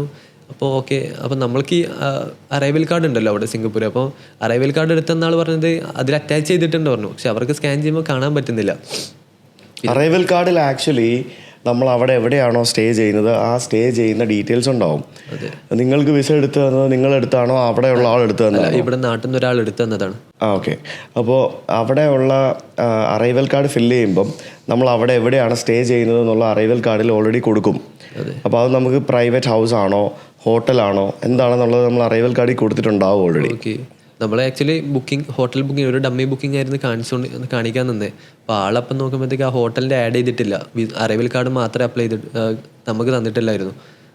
പിന്നീട് നമ്മൾ അവിടെ നിന്ന് പറഞ്ഞു, സാറേ ഓക്കെ എന്നാൽ നമ്മുടെ ഭാഗത്താണ് മിസ്റ്റേക്ക്, ഹോട്ടൽ ബുക്ക് ചെയ്യാന്ന് പറഞ്ഞു. അപ്പോൾ ആൾ പറഞ്ഞു നിങ്ങൾ എന്നെ പറ്റിക്കലാണോ? നമ്മൾ ഒരിക്കലും കള്ളം പറയാൻ പാടില്ലാത്തൊരു സ്ഥലമാണ് ഇമിഗ്രേഷൻ ഓഫീസ്. അതെ അല്ല, നമ്മളോട് ആള് വിസ ചെയ്തെന്ന ആൾ നമ്മളോട് കമ്മ്യൂണിക്കേറ്റ് ചെയ്തത് ഇങ്ങനെയാണല്ലോ. അപ്പം നമ്മൾ അത് വെച്ചിട്ടാണ് നമ്മൾ അവിടെ കമ്മ്യൂണിക്കേറ്റ് ചെയ്തത്. വിസ എടുത്ത് തരുന്നവരെ വിശ്വസിക്കാൻ പാടില്ല. അതെ, വിസ എടുത്തു തരുന്ന ആൾക്കാർ അവർ ജനറലായിട്ട് എല്ലാവർക്കും ഒരേ രീതിയിൽ ചെയ്തു കൊടുക്കും. ഒരിക്കലും അവരെ വിശ്വസിക്കാൻ പാടില്ല. നമുക്ക് ഇഷ്ടംപോലെ പണികൾ കിട്ടും. അതെ, അതിലൊരു പണിയാണ് അത് കിട്ടിയത്. നമ്മൾ ഓരോ രാജ്യത്തെ റൂൾസ് മനസ്സിലാക്കി ആ കാര്യങ്ങൾ മുന്നിട്ട് ചെയ്യുക എന്നുള്ളതേ ഉള്ളൂ. അതെ അതൊരു വളരെ വലിയൊരു പാടായിരുന്നു സത്യം പറഞ്ഞു കഴിഞ്ഞാൽ. കാരണം നമ്മളുടെ ബാക്കിൽ നമ്മളെ നാട്ടിലെ പോലെയല്ല അവിടുത്തെ ആൾക്കാർ ഡിസിപ്ലിൻ കീപ്പ് ചെയ്യുന്നത്. അവിടെ ബാക്കിൽ ഏകദേശം 10-30 വണ്ടികൾ ക്യൂ നിൽക്കുന്നുണ്ട്, ഒരാൾ പോലും ഹോൺ അടിക്കുന്നില്ല. നമ്മളെ ഏകദേശം 1/2 hour 45 minutes അടുത്ത് ബ്ലോക്ക് ചെയ്തിട്ട് അവിടെ. എന്നിട്ടും ബാക്കിലുള്ള ഒരാൾക്കാർ പോലും ഹോൺ അടിയോ തിരക്കാക്കലോ പ്രശ്നമാക്കലോ ഒന്നുമില്ല. നമ്മുടെ നാട്ടിലാണെങ്കിൽ ചിലപ്പം നിങ്ങൾ കാർ ലൈനിൽ കൂടെയാണോ പോയത്? Bike line through. അപ്പോൾ നമ്മളിവിടുത്തെ പോലെ അല്ല അവിടെയുള്ള ആൾക്കാർ ഈ ഡിസിപ്ലിനും ബാക്കി കാര്യങ്ങൾ കീപ്പ് ചെയ്യുന്നത് നമുക്ക് ആ ഒരു സമയത്തും കൂടി മനസ്സിലായി. എല്ലാവർക്കും പേഷ്യൻസ് ഉണ്ട്, അതെല്ലാവരും വെയിറ്റ് ചെയ്ത് അവിടെ നിന്നു. പിന്നീട് നമ്മളെ വേറൊരു ഓഫീസിലേക്ക് കൊണ്ടുപോയി. അപ്പോൾ ഇയാൾ വേറൊരു ഓഫീസിലേക്ക് വിളിച്ചിട്ട് ഇങ്ങനെ പറഞ്ഞു, ഇന്ത്യയിൽ നിന്ന് 2 ആൾക്കാർ വന്ന് എന്നെ പറ്റിക്കാൻ ശ്രമിച്ചു, ഹോട്ടൽ ബുക്കിംഗ് ഇല്ല ഉണ്ട് പറഞ്ഞിട്ടാണ് കയറ്റി വിടാൻ നോക്കുമ്പോൾ അതില്ല. അപ്പോൾ ഇപ്പോൾ എൻ്റെ മുമ്പ് ബുക്ക് ചെയ്യാൻ നോക്കുന്നുണ്ട്, ഞാൻ എന്താണ് എന്നെക്കൊണ്ട് ഇത് ഹാൻഡിൽ ചെയ്യാൻ പറ്റില്ല, ഇവരെ കൂട്ടിയിട്ട് പോയിക്കോ എന്നൊക്കെ പറഞ്ഞു. അപ്പോൾ നമ്മൾ കംപ്ലീറ്റ്ലി ട്രാപ്പായി പോയി. സിംഗപ്പൂർ എന്ന് പറയുന്ന ഒരു കൺട്രി, റൂള് ഭയങ്കര സ്ട്രിക്റ്റ്. അപ്പോൾ സാറും പറഞ്ഞു കേരള പോലീസിലാണ്, ജോലി കിട്ടൂലേ, പോവോ? അപ്പോൾ എന്താവും നമുക്കൊരു ഉറപ്പില്ലായി. കാരണം ഇത്രയും ഭയങ്കര ബാഡായിട്ടായിരുന്നു അയാൾ ബിഹേവ് ചെയ്തിരുന്നത് ലാസ്റ്റ് ആകുമ്പോഴത്തേക്ക്. പിന്നീട് വേറെ ഓഫീസിൽ പോയി. അയാൾ ബാഡായിട്ട് ബിഹേവ് ചെയ്യുന്നതല്ല, നിങ്ങളവിടെ കള്ളത്തരം പറഞ്ഞില്ലേ? അതെ, നമ്മളോട് ആക്ച്വലി വിസ ചെയ്തെന്ന ആള് നമ്മളെ കമ്മ്യൂണിക്കേറ്റ് ചെയ്തില്ലേ? കള്ളത്തരമല്ലേ പറഞ്ഞേ? അതെ, എന്നിട്ട് അവര് ബാഡായിട്ട് ബിഹേവ് ചെയ്യുന്നില്ല, അവരുടെ പ്രോപ്പർ ബിഹേവിയർ അത്. അതെ, അപ്പൊ ആക്ച്വലി നമുക്ക് വിസ തന്ന ആള് നമ്മളോട് ഇങ്ങനെ കമ്മ്യൂണിക്കേറ്റ് ചെയ്തു. അപ്പൊ ഇതാണ് നമ്മൾ അവിടെ പാസ് ചെയ്തത്. ഈ ഏഷ്യൻ രാജ്യങ്ങളിൽ ഏറ്റവും വൃത്തിയുള്ള ഏറ്റവും നല്ല ഇമിഗ്രേഷൻ ഓഫീസേഴ്സ് ഉള്ള സ്ഥലമാണ് സിംഗപ്പൂർ. അതെ, പിന്നീട് നമ്മൾ അവിടെ ഓഫീസിന്റെ ഉള്ളിലെത്തി അവിടെയുള്ള ആളായിട്ട് കമ്മ്യൂണിക്കേറ്റ് ചെയ്തപ്പോൾ നമ്മൾ പറഞ്ഞു നമ്മളെ ഭാഗത്ത് ഇങ്ങനെ ഒരു മിസ്റ്റേക്ക് വന്നു, നമ്മളോട് ആളിങ്ങനെയാണ് കമ്മ്യൂണിക്കേറ്റ് ചെയ്തിരുന്നത് വിസ എടുത്ത ആള്, അപ്പോൾ അതുകൊണ്ടാണ് ഇങ്ങനൊരു ഇവിടെ വന്ന് ഇരിക്കേണ്ട അവസ്ഥ വന്നത്. അപ്പോൾ ആൾ പറഞ്ഞു ഓക്കെ എവിടെയാണ് സ്ഥലം എന്ന് ചോദിച്ചാൽ അപ്പോൾ ഇന്ത്യ എന്ന് പറഞ്ഞു. എങ്ങനെയാണെന്ന് ചോദിച്ചു, സൈക്കിളിലാന്ന് പറഞ്ഞു. അപ്പോൾ സൈക്കിളിലാന്ന് പറഞ്ഞപ്പോൾ കിട്ടിയൊരു വാല്യൂ ഭയങ്കര വലുതായിരുന്നു. അപ്പോൾ അവിടെ ഒരു തമിഴനുണ്ടായിരുന്നു ഓഫീസർ. അപ്പോൾ ആള് ഇന്ത്യയിലെവിടെ ചോദിച്ചു കേരളത്തിൽ പറഞ്ഞപ്പം പിന്നെയും നമുക്ക് വാല്യൂ കൂടി. അപ്പോൾ ആള് നമ്മളെ ഹെൽപ്പ് ചെയ്തു, പെട്ടെന്ന് തന്നെ എക്സിറ്റ് അടിച്ചു വിട്ടു, എൻ്റർ ചെയ്ത് വിട്ടു. പിന്നെ സിംഗപ്പൂരിലുള്ളൊരു യാത്രയായിരുന്നു, കംപ്ലീറ്റ്ലി സൈക്കിളിലായിരുന്നു ട്രാവൽ ചെയ്തിരുന്നത്. കാരണം എറണാകുളം ജില്ലേനേക്കാളൊരു ചെറിയൊരു എന്താ പറയുക രാജ്യമാണ് സിംഗപ്പൂർ. പക്ഷേ എല്ലാം ചുറ്റിക്കറങ്ങാൻ നമുക്കൊരു സൈക്കിൾ മതി, അത്രയും ഭംഗിയുള്ള ഒരു രാജ്യം. പക്ഷേ നമ്മളവിടെ കീപ്പ് ചെയ്യേണ്ടത് റൂൾസാണ്. നമ്മൾ ഇവിടുത്തെ പോലെ നമ്മൾ ഓടിക്കാതെ എപ്പോഴും ഡിസിപ്ലിനും ലൈനും കീപ്പ് ചെയ്ത് ആൾക്കാർക്ക് റെസ്പെക്റ്റ് കൊടുത്ത് റൈഡ് ചെയ്ത് കഴിഞ്ഞാൽ നല്ലൊരു സ്ഥലം അത്. അപ്പോൾ ബാലി പോയില്ല, സിംഗപ്പൂരിൽ നിന്ന് മടങ്ങി വന്നു. അതെ അതെ. അപ്പോൾ ബാക്കി കംബോഡിയൻ പോയില്ല അന്നേരം? ഇല്ല. കംബോഡിയ മിസ് ചെയ്തു കേട്ടോ നിങ്ങൾ. കംബോഡിയ വളരെ മനോഹരമായിട്ടുള്ളൊരു സ്ഥലമാണ്. പോയ ഒരു എക്സ്പീരിയൻസ് വെച്ചിട്ട് എന്താണ് പറയല്ലേ, നമ്മളിപ്പം വിയറ്റ്നാം ഒന്നും ലാവോസ് എന്നൊക്കെ കുറേ ആൾക്കാർ പറഞ്ഞു ഭയങ്കര സ്കാം നടക്കുന്നതാണ്. ചിലപ്പോൾ സ്കാമില്ലാത്ത സ്ഥലം എവിടെയാണ് ഉള്ളത്? കുഴപ്പമില്ല, നല്ല സ്ഥലമാണ് കംബോഡിയ. പിന്നെ ഞാനിവിടെ എല്ലാം പോയതല്ലേ, ഞാൻ ഈ പറഞ്ഞ പോലെ ബസ്സും വണ്ടി എടുത്തിട്ടല്ലേ എല്ലായിടത്തും പോയത്. അവിടെ ട്രെയിനും ഇല്ലല്ലോ. അപ്പോൾ Cambodia is A nice place, കുഴപ്പമില്ല. അവിടെ നല്ല എന്താ പറയുക കൾച്ചർ ധാരാളം പറയാൻ സാധിക്കുന്ന കുറേ സ്ഥലങ്ങളാണ്. അപ്പോൾ ഈ ഇത്രയും 5 രാജ്യങ്ങൾ പോയിട്ട് so you might have noticed A cultural difference in every country അല്ലേ? കാരണം വിയറ്റ്നാമിലെ അല്ല ലാവോസ്, ലാവോസ് അല്ല Thailand, Malaysia entirely different. Singapore അതെങ്ങനെ ഒന്ന് ഡിസ്ക്രൈബ് ചെയ്യാൻ പറ്റും? അവിടുത്തെ വിയറ്റ്നാം മുതലുള്ള കൾച്ചറൽ ഡിഫറൻസ് എങ്ങനെ ഡിസ്ക്രൈബ് ചെയ്യാൻ പറ്റും? വിയറ്റ്നാമിൽ ആക്ച്വലി കൾച്ചർ അവരുടെ ഒരു എന്താ പറയുക കൾച്ചർ, അവർ ലൈഫ് എപ്പോഴും എൻജോയ് ചെയ്ത് ജീവിക്കുക എന്നാണ് അവരുടെ, ഞാൻ കണ്ടത് വെച്ചിട്ട് അങ്ങനെയാണ് മനസ്സിലാക്കിയത്. സേവിങ്സിന് അധികം പ്രയോറിറ്റി കൊടുക്കാതെ അവരെ ജീവിച്ചുകൊണ്ടിരിക്കുകയാണ്. ഇന്ന് മരിച്ചു കഴിഞ്ഞാലും അവർ ഹാപ്പിയാണെന്നാണ് അവർ പറയുന്നത്. പിന്നെ ലോക്കൽ ഏരിയാസ് ആയാലും സിറ്റികളായാലും ഭയങ്കര നീറ്റ് ആൻഡ് ക്ലീനാണ്. നമ്മൾ പ്രൈസൊക്കെ കമ്പയർ ചെയ്ത് നോക്കുമ്പോൾ ചീപ്പാണ്. നമ്മളുടെ മേ ബി ഇന്ത്യനേക്കാളും വില കുറവാണ് പല സാധനങ്ങൾക്കും. പിന്നെ നമുക്ക് ഫുഡ് അധികം ഓക്കെ ആയിട്ടുണ്ടായിരുന്നില്ല വിയറ്റ്നാമിൽ. എങ്ങനെയുണ്ടായിരുന്നു ഒരു എക്സ്പീരിയൻസ്? കുഴപ്പമില്ല, ഞാനിപ്പോൾ എല്ലായിടത്തും യൂസ്ഡ് ആയി. പണ്ടൊക്കെ ഞാൻ ഈ പറഞ്ഞ വീഡിയോ എടുക്കാൻ വേണ്ടി ലോക്കൽ ഫുഡ് കഴിക്കുന്ന പോലെ കാണിച്ച് KFC പോയി കഴിച്ചുകൊണ്ടിരുന്ന ആളാണ്. പക്ഷെ ഞാൻ പണ്ട് സ്റ്റാർട്ടിങ്ങിൽ, പക്ഷെ ഇപ്പം കുഴപ്പമില്ല, ഇപ്പം ഞാൻ എന്തും കഴിക്കും. ഞാൻ തായ്ലൻഡൊക്കെ എത്തുമ്പോഴത്തേക്കും ഏകദേശം യൂസ്ഡ് ആയി. വേംസ് കാര്യങ്ങളെല്ലാം ഞാൻ അങ്ങനത്തെ സാധനം ഒന്നും കഴിക്കൊന്നുമില്ല. ഇല്ലേ? ഒന്നും കഴിക്കൊന്നുമില്ല. അതൊക്കെ എക്സോട്ടിക്, അത് അവിടെ എക്സോട്ടിക്കാണ്, നമ്മളെ പോലല്ല. പക്ഷെ ഞാൻ അവിടുത്തെ ലോക്കൽ ഫുഡൊക്കെ കഴിക്കും. നമ്മൾ പിന്നെ വിയറ്റ്നാം വിട്ടതിന് ശേഷം പിന്നെ ലോക്കൽ ഫുഡ്സ് നമുക്ക് അധികം ഇഷ്ടപ്പെട്ടു തുടങ്ങി. പിന്നെ വലിയ ബുദ്ധിമുട്ടുണ്ടായിരുന്നില്ല. കൾച്ചറലി എവിടെയും ഞാൻ പോയെടുത്ത് എവിടെയും ആരും മതത്തിന് വേണ്ടിയിട്ടോ ഒന്നിനു വേണ്ടി തല്ലുകൂടുന്നില്ല നമ്മളെ നാട്ടിലെ പോലെ. അവർ തായ്ലൻഡിൽ നമ്മൾ ലോക്കൽ ഏരിയാസ് നോക്കിക്കഴിഞ്ഞാൽ ഒരു വീട് തമ്മിൽ അപ്പുറത്തെ വീട്ടിൽ വലിയ മതിലൊന്നുമില്ല. അവർ എൻ്റെ സ്ഥലം വീട് വെച്ച് ചെറിയൊരു എന്താ പറയുക പുല്ലൊക്കെ നട്ട് ഭയങ്കര ബ്യൂട്ടിഫുൾ ആയിട്ടാണ് അവരുടെ വീട് തന്നെ വെച്ചിട്ടുള്ളത്. പക്ഷേ നമ്മൾ വീട് നോക്കുന്നതാണെങ്കിൽ ചെറിയ വീടാണെങ്കിലും പോർച്ചൊക്കെ കിടക്കുന്നത് ചിലപ്പോൾ ഹൈലക്സും BMW ഒക്കെ ആയിരിക്കും. അവിടെ അത് ഹൈലക്സിനൊന്നും വലിയ വിലയില്ല, അവിടെ വലിയ വിലയില്ല. നമ്മുടെ ഇവിടെ വാങ്ങിക്കാൻ ഭയങ്കര വില, അവിടെ വില കുറവാണ്. അതുകൊണ്ട് തായ്ലൻഡില് ഞാൻ ഹൈലക്സിന്റെ പ്രൈസ് അന്വേഷിച്ചപ്പോൾ ഏകദേശം 17 ലക്ഷം തൊട്ടാണ് സ്റ്റാർട്ടിങ്. ഇവിടെ എനിക്ക് 50-60 ലക്ഷം രൂപ, 50-60 ലക്ഷം ടോട്ടൽ ഓൺ റോഡ് പ്രൈസ് വരുന്നുണ്ട്. അപ്പോൾ ഞാൻ എമിഗ്രേഷൻ ഓഫീസറായിട്ട് സംസാരിച്ചിരുന്നു വഴിൻ്റെ ഇടയിൽ, ട്രാവലിങ്ങിൻ്റെ ഇടയിൽ. അപ്പോൾ ആൾ പറഞ്ഞു, ഇവിടെ തായ്ലൻഡിലൊക്കെ ഹൈലക്സിന് ഭയങ്കര പൈസയാണ്. പക്ഷെ എത്ര ചോദിച്ചു? അപ്പോൾ ഞാൻ കാൽക്കുലേറ്റ് ചെയ്ത് നോക്കുമ്പോൾ 17 ലക്ഷം ആയുള്ളൂ. ഞാൻ എന്നാൽ പിന്നെ ഇന്ത്യയിലെ പൈസ കാണിച്ചിട്ട് പറഞ്ഞിട്ട് ആൾക്ക് കാണിച്ചു കൊടുത്തു. അപ്പോൾ ആൾ പറഞ്ഞു, ഇതെന്താ ഈ പൈസക്ക് 3 ഹൈലക്സ് വാങ്ങാനൊക്കെ പറഞ്ഞു. ഞാൻ പറഞ്ഞു, ഇതാണ് നമ്മുടെ പ്രശ്നം. നമ്മളവിടെ ലക്ഷറി ടാക്സിലാണ് ഹൈലക്സ് ഉള്ളത്. തായ്ലൻഡിലേക്ക് വരുമ്പോൾ അത് യൂട്ടിലിറ്റി വെഹിക്കിളായിട്ട് എല്ലാവർക്കും വാങ്ങാൻ പറ്റുന്നത്, സാധാരണക്കാരന് വാങ്ങാൻ പറ്റുന്ന രീതിയിലാണ് കൊടുക്കുന്നത്. ഇവിടെ സാധാരണക്കാരൻ നെഹി ഇവിടെ ലക്ഷറി കാറിൻ്റെ കാറ്റഗറിയിൽ ഉള്ള ആൾക്കാർ ഹൈലക്സ് വാങ്ങിച്ചാൽ മതി. സത്യം, അതാണ് ഇവിടുത്തെ ഒരു കൺസെപ്റ്റ്. പക്ഷേ അത് ലോക്കലി എല്ലാവർക്കും ഇതൊരു വാങ്ങാൻ പറ്റുന്ന രീതിയിലാണെന്നുണ്ടെങ്കിൽ മേ ബി ഇത് എൻ്റെ ഒരു ബിസിനസ്സിനെ, ഇവിടുത്തെ കേരളത്തിലെ ബിസിനസ്സിനെ ഭയങ്കര ഹെൽപ്ഫുള്ളായിരിക്കും. കാരണം എല്ലാ സാധനങ്ങളും ട്രാൻസ്പോർട്ടേഷൻ ഇവർക്ക് ഇത് മതി. ഒരു റെസ്റ്റോറൻറ്റ് നടത്തുന്ന ഒരാൾക്ക് സാധനങ്ങൾ വാങ്ങാനും പോകാനും എന്തെങ്കിലും ഫുഡ് ട്രാക്ക് ഉണ്ടാക്കണം എന്നുണ്ടെങ്കിൽ ഇത് തന്നെ ചെയ്യാൻ പറ്റും. ഒരു ഫാമിലി ആയിട്ട് പോകാനും പറ്റും. പക്ഷെ നമുക്കിവിടെ അത് പോസിബിൾ ആകുന്നില്ല. ആ വണ്ടി ഉണ്ടെങ്കിൽ അതിന്റെ ബാക്കി ടെന്റ് ഇട്ടിട്ട് അതിനകത്ത് ഉറങ്ങാനില്ലേ, കാരവനായിട്ട് കൺവേർട്ട് ചെയ്യാം, വേറെ സംഭവമൊന്നും വേണ്ട, ഈസിയാണ് പരിപാടി അല്ലേ? അതെ അതെ, നല്ല പെട്രോളിന് വില കുറവാണ്, നമ്മൾ ഇവിടുത്തെ പോലെയല്ല. വിയറ്റ്നാമും ലാവോസും തമ്മിൽ എന്താ ഡിഫറൻസ് തോന്നിയത്? ലാവോസ് ആക്ച്വലി നോർത്ത് സൈഡാണ് കയറിയിട്ടുണ്ടായിരുന്നത്. അപ്പോൾ ഞാൻ പറഞ്ഞല്ലോ ഒരു 210 കിലോമീറ്റേഴ്സ് ലാവോസ് ത്രൂ ട്രാവൽ ചെയ്തിട്ടുണ്ടായിരുന്നു. അപ്പോൾ ഒന്നുമില്ല അധികം. നല്ല റോഡുണ്ട്, ചുറ്റിലും കാടുകളായിരുന്നു. ഒരു ചെറിയൊരു പട്ടണം കിട്ടും, പക്ഷേ ഒരു പട്ടണം എന്നൊന്നും പറയാൻ പറ്റത്തില്ല. ഒരു കുഗ്രാമങ്ങളായിരുന്നു കൂടുതലും നമ്മൾ കണ്ടുകൊണ്ടിരുന്നത്. നമുക്കൊരു പെട്രോൾ പമ്പോ കാര്യങ്ങളോ ഒന്നും ഇല്ലായിരുന്നു ആ റൂട്ടിൽ. എനിക്കൊന്ന് 1-2 പെട്രോൾ പമ്പ്സ് നമ്മൾ കണ്ടിട്ടുണ്ടായിരുന്നുള്ളൂ. പക്ഷേ ആൾക്കാർ നല്ല ആൾക്കാരായിരുന്നു. നമ്മളെ കണ്ടപ്പോൾ ഭയങ്കര ഹായ് ബായ് പറയലും ഫോട്ടോ എടുക്കാൻ വരത്തും. നല്ലൊരു അനുഭവമായിരുന്നു ലാവോസിൽ നിന്ന് കിട്ടിയിട്ടുണ്ടായിരുന്നു. ആക്ച്വലി ലാവോസ് നമ്മൾ കവർ ചെയ്യേണ്ടത് താഴത്തെ ഏരിയ ആണ്, സൗത്താണ് നമ്മൾ എക്സ്പ്ലോർ ചെയ്യേണ്ടത് നോർത്തിനേക്കാളും. കാരണം പക്ഷെ ഇവിടെയൊക്കെ പോകുമ്പോഴും റോഡ് നമുക്ക് പോസിറ്റീവായിട്ടായിരുന്നു ഉണ്ടായിരുന്നത്. കുഴികളോ കാര്യങ്ങളോ ഒന്നുമില്ല. ഞാൻ ലാവോസ് ട്രാവൽ ചെയ്യുന്ന സമയത്ത് എനിക്ക് റോഡ് ഭയങ്കര ഹൊറിബിൾ ആയിരുന്നു. ഏത് ഏരിയ ആയിരുന്നു? ഞാൻ നോർത്തിൽ നിന്ന് സൗത്തിലേക്ക് വന്നതാണ്. ഞാൻ ലോങ് പ്രഭാവങ്കിൽ നിന്ന് വിയൻറ്റൈനിലേക്ക് വന്നതാണെന്ന് തോന്നുന്നു. യെസ്, എനിക്ക് ഭയങ്കര മോശം റോഡായിരുന്നു. ഞാനൊരു എനിക്ക് ഒരു 300 കിലോമീറ്റേഴ്സ് ഒക്കെ പോകാനായിട്ട് ഒരു 10 hours ഒക്കെ എടുത്തിട്ടുണ്ട്. ഇത്രയും ടൈം എടുത്തിട്ടുണ്ട്. ഭയങ്കര മോശം റോഡായിരുന്നു. നമ്മൾ ആക്ച്വലി നമ്മൾ കൂടുതലും വില്ലേജ് ത്രൂ ആണ് ട്രാവൽ ചെയ്യാറുള്ളത്. നമ്മൾ ഗൂഗിൾ മാപ്പ് ഇട്ടിട്ട് 2 വീലേഴ്സും 4 വീലറും ഇടുന്നതിന് പകരം വാക്കിംഗ് ഇടും. അപ്പം വാക്കിംഗ് ഇട്ടിട്ട് ഞാൻ കണ്ടായിരുന്നു നിങ്ങൾ ഏതോ ടണലിലൂടെ കയറി പോകുന്ന വീഡിയോ ഉണ്ടായിരുന്നു. അത് അൺഎക്സ്പെക്റ്റഡ് ആയിട്ട് കിട്ടിയതായിരുന്നു. അത് ഞാനൊരു കുറച്ച് കിലോമീറ്റർ കട്ട് ചെയ്യാൻ നോക്കിയതാ. അപ്പോൾ നമുക്ക് നെറ്റ്വർക്ക് കട്ടായപ്പോൾ മാപ്പ് പോയി. അപ്പം ഞാനൊരു ഭൂമി ഉരുണ്ടതാണല്ലോ, അപ്പോൾ ഇതുവഴി കയറി കഴിഞ്ഞാൽ ഇപ്പം എത്താന്നുള്ളൊരു ബോധം ഉണ്ടായിരുന്നു. അപ്പം ഞാൻ സൈക്കിളെടുത്ത് പോയപ്പോൾ ആദ്യം നല്ലതായിരുന്നു, പിന്നീട് നോക്കുമ്പോഴത്തേക്ക് കട്ടറായി. അപ്പോൾ സാറ് പറഞ്ഞു, സായസ് എവിടെ ഇത് കാട്ടിലേക്കട നീ എത്തിക്കുന്നത്, ഇതപ്പുറം കാണുന്ന ഒരു ലക്ഷണം കാണുന്നില്ലല്ലോ പറഞ്ഞു. ഞാൻ സാറെ പോയൊക്കെ എന്തെങ്കിലും ഉണ്ടാവും. അപ്പോൾ ഞാൻ ആക്ച്വലി 2021 ട്രിവാൻഡ്രം തൊട്ട് ബോംബെ വരെ ട്രാവൽ ചെയ്തിട്ടുണ്ടായിരുന്നു. അത് ഓൾ കേരള ആയിരുന്നു. അപ്പോൾ എൻ്റെ ഒരു ഫ്രണ്ട് ലണ്ടനിലേക്ക് സൈക്കിളിൽ പോകുന്നുണ്ടായിരുന്നു, കേരള ടു ലണ്ടൻ. അപ്പോൾ ആളുടെ കൂടെ ഞാൻ ബോംബെ വരെ ഉണ്ടായിരുന്നു. അപ്പോൾ ആ സമയത്ത് നമ്മൾ ആലപ്പുഴ വെച്ചിട്ടാണ് മീറ്റ് ചെയ്തത്. അപ്പം നമുക്ക് എപ്പോഴും ഒരാളെ മീറ്റ് ചെയ്ത് കഴിഞ്ഞാൽ നമുക്ക് ആളെങ്ങനെയുണ്ട് ഉള്ളത് സംസാരിച്ചിട്ടും പിന്നെ അടുത്തൊരു 2-3 വർഷം കൊണ്ട് മനസ്സിലാക്കാൻ പറ്റി.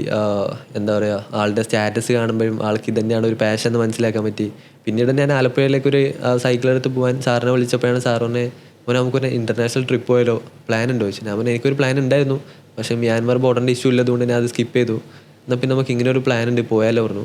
അപ്പോൾ പിറ്റേന്ന് തന്നെ ഞാൻ ആലപ്പുഴ പോയി പോലീസ് സ്റ്റേഷനിൽ ഇരുന്ന് രാത്രി 10 മണിക്ക് ഇത് പ്ലാൻ ചെയ്യുന്നത്. നമ്മൾ തിരിച്ചു വന്നു, ഞാൻ റൂട്ടിന് വേണ്ടിയിട്ട് വർക്കൗട്ട് ചെയ്തു.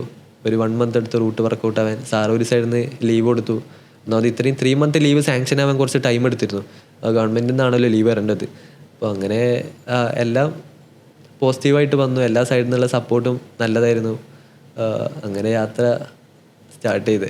ഏറ്റവും എടുത്തു പറയേണ്ടത് എല്ലാ സ്ഥലത്തെയും റോഡുകളാണ് നമുക്ക്.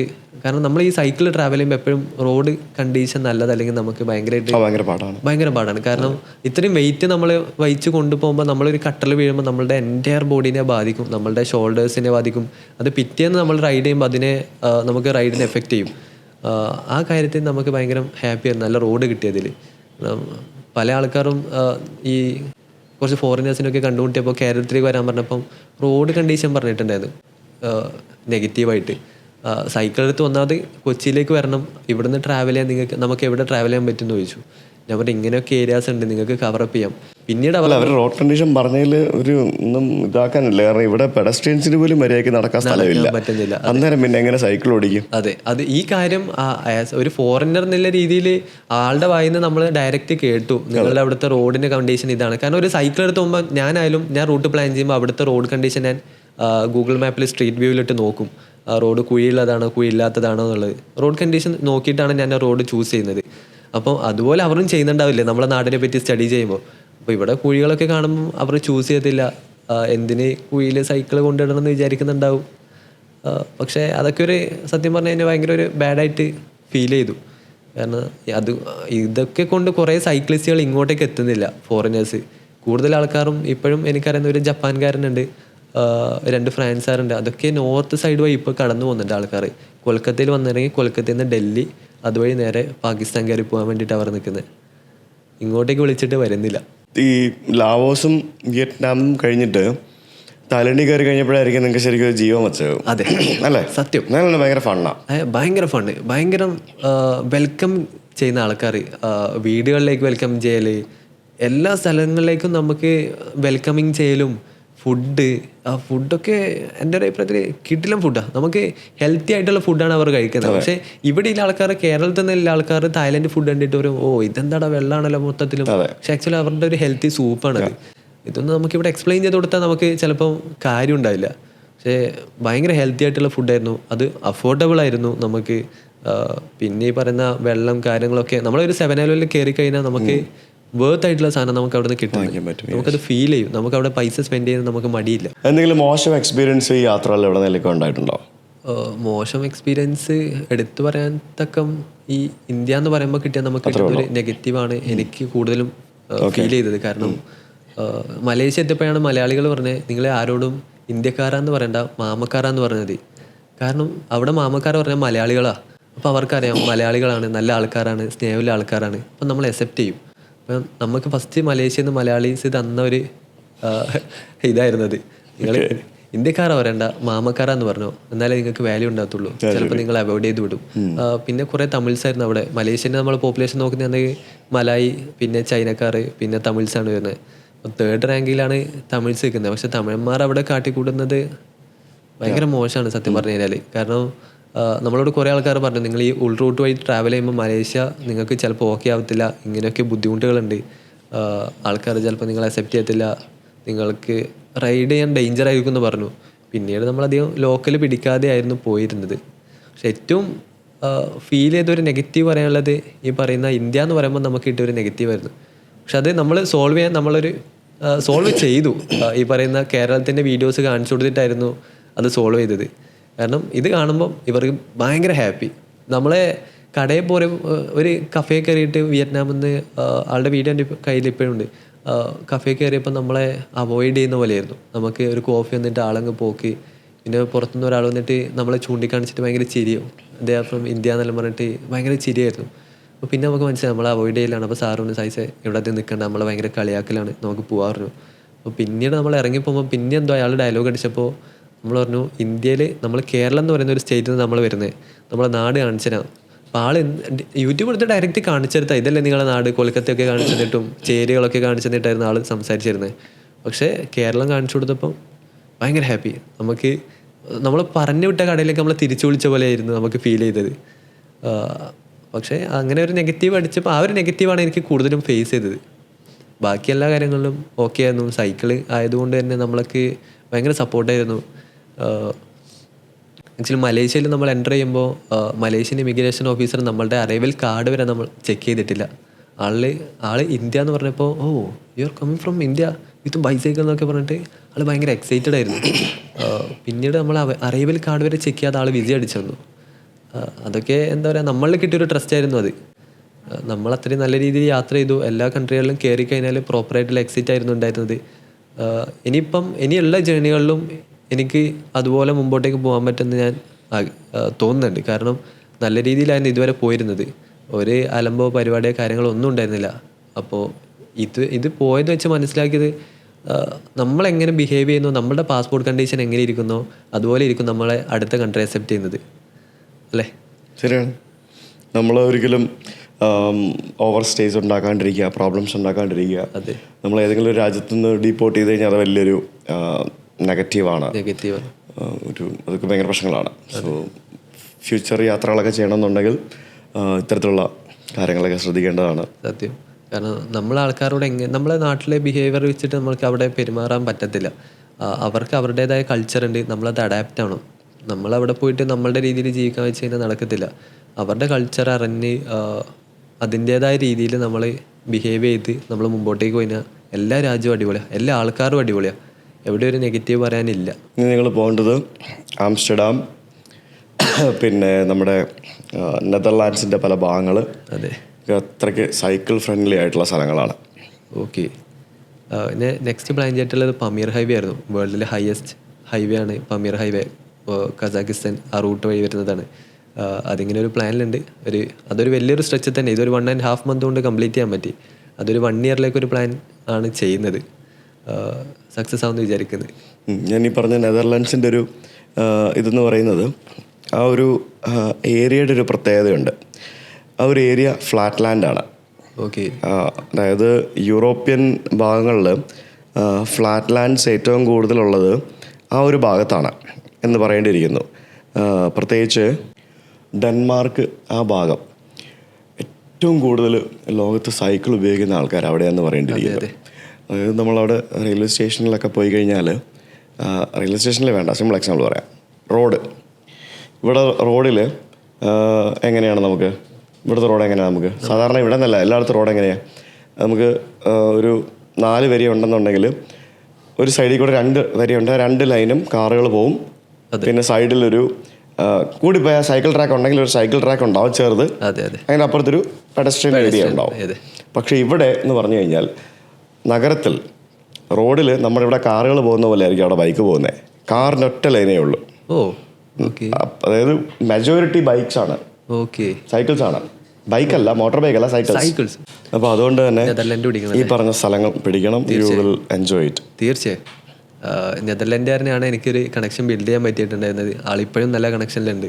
അപ്പോൾ ഞാൻ അന്നേരം ആളോട് പറഞ്ഞു ഒരു ഫ്യൂച്ചറിൽ അങ്ങോട്ടേക്ക് ഒരു റൈഡ് പ്ലാൻ ചെയ്താൽ എന്തായാലും നമുക്ക് അവിടെ നിന്ന് മീറ്റ് ചെയ്യാന്നുള്ളത്. അപ്പോൾ തീർച്ചയായും അതൊരു പ്ലാനിൽ വെക്കാം. എന്തായാലും അപ്പം ഫ്യൂച്ചർ പ്ലാൻസ് എന്നൊക്കെ പറയുന്നത് എന്താണ്? ട്രാവൽ ചെയ്യണം. സൈക്കിളിൽ തന്നെ കൂടുതൽ സ്ഥലം എക്സ്പ്ലോർ ചെയ്യാൻ നോക്കണം. കാരണം സൈക്കിളിൽ ഞാൻ പല രീതിയിലും ട്രാവൽ ചെയ്തിട്ടുണ്ട്. പക്ഷെ എനിക്ക് കൂടുതലും ഇഷ്ടപ്പെട്ടത് സൈക്കിളിലാണ്. കാരണം നമുക്ക് നേച്ചറായിട്ട് കണക്ട് ചെയ്ത് പോകാൻ പറ്റും.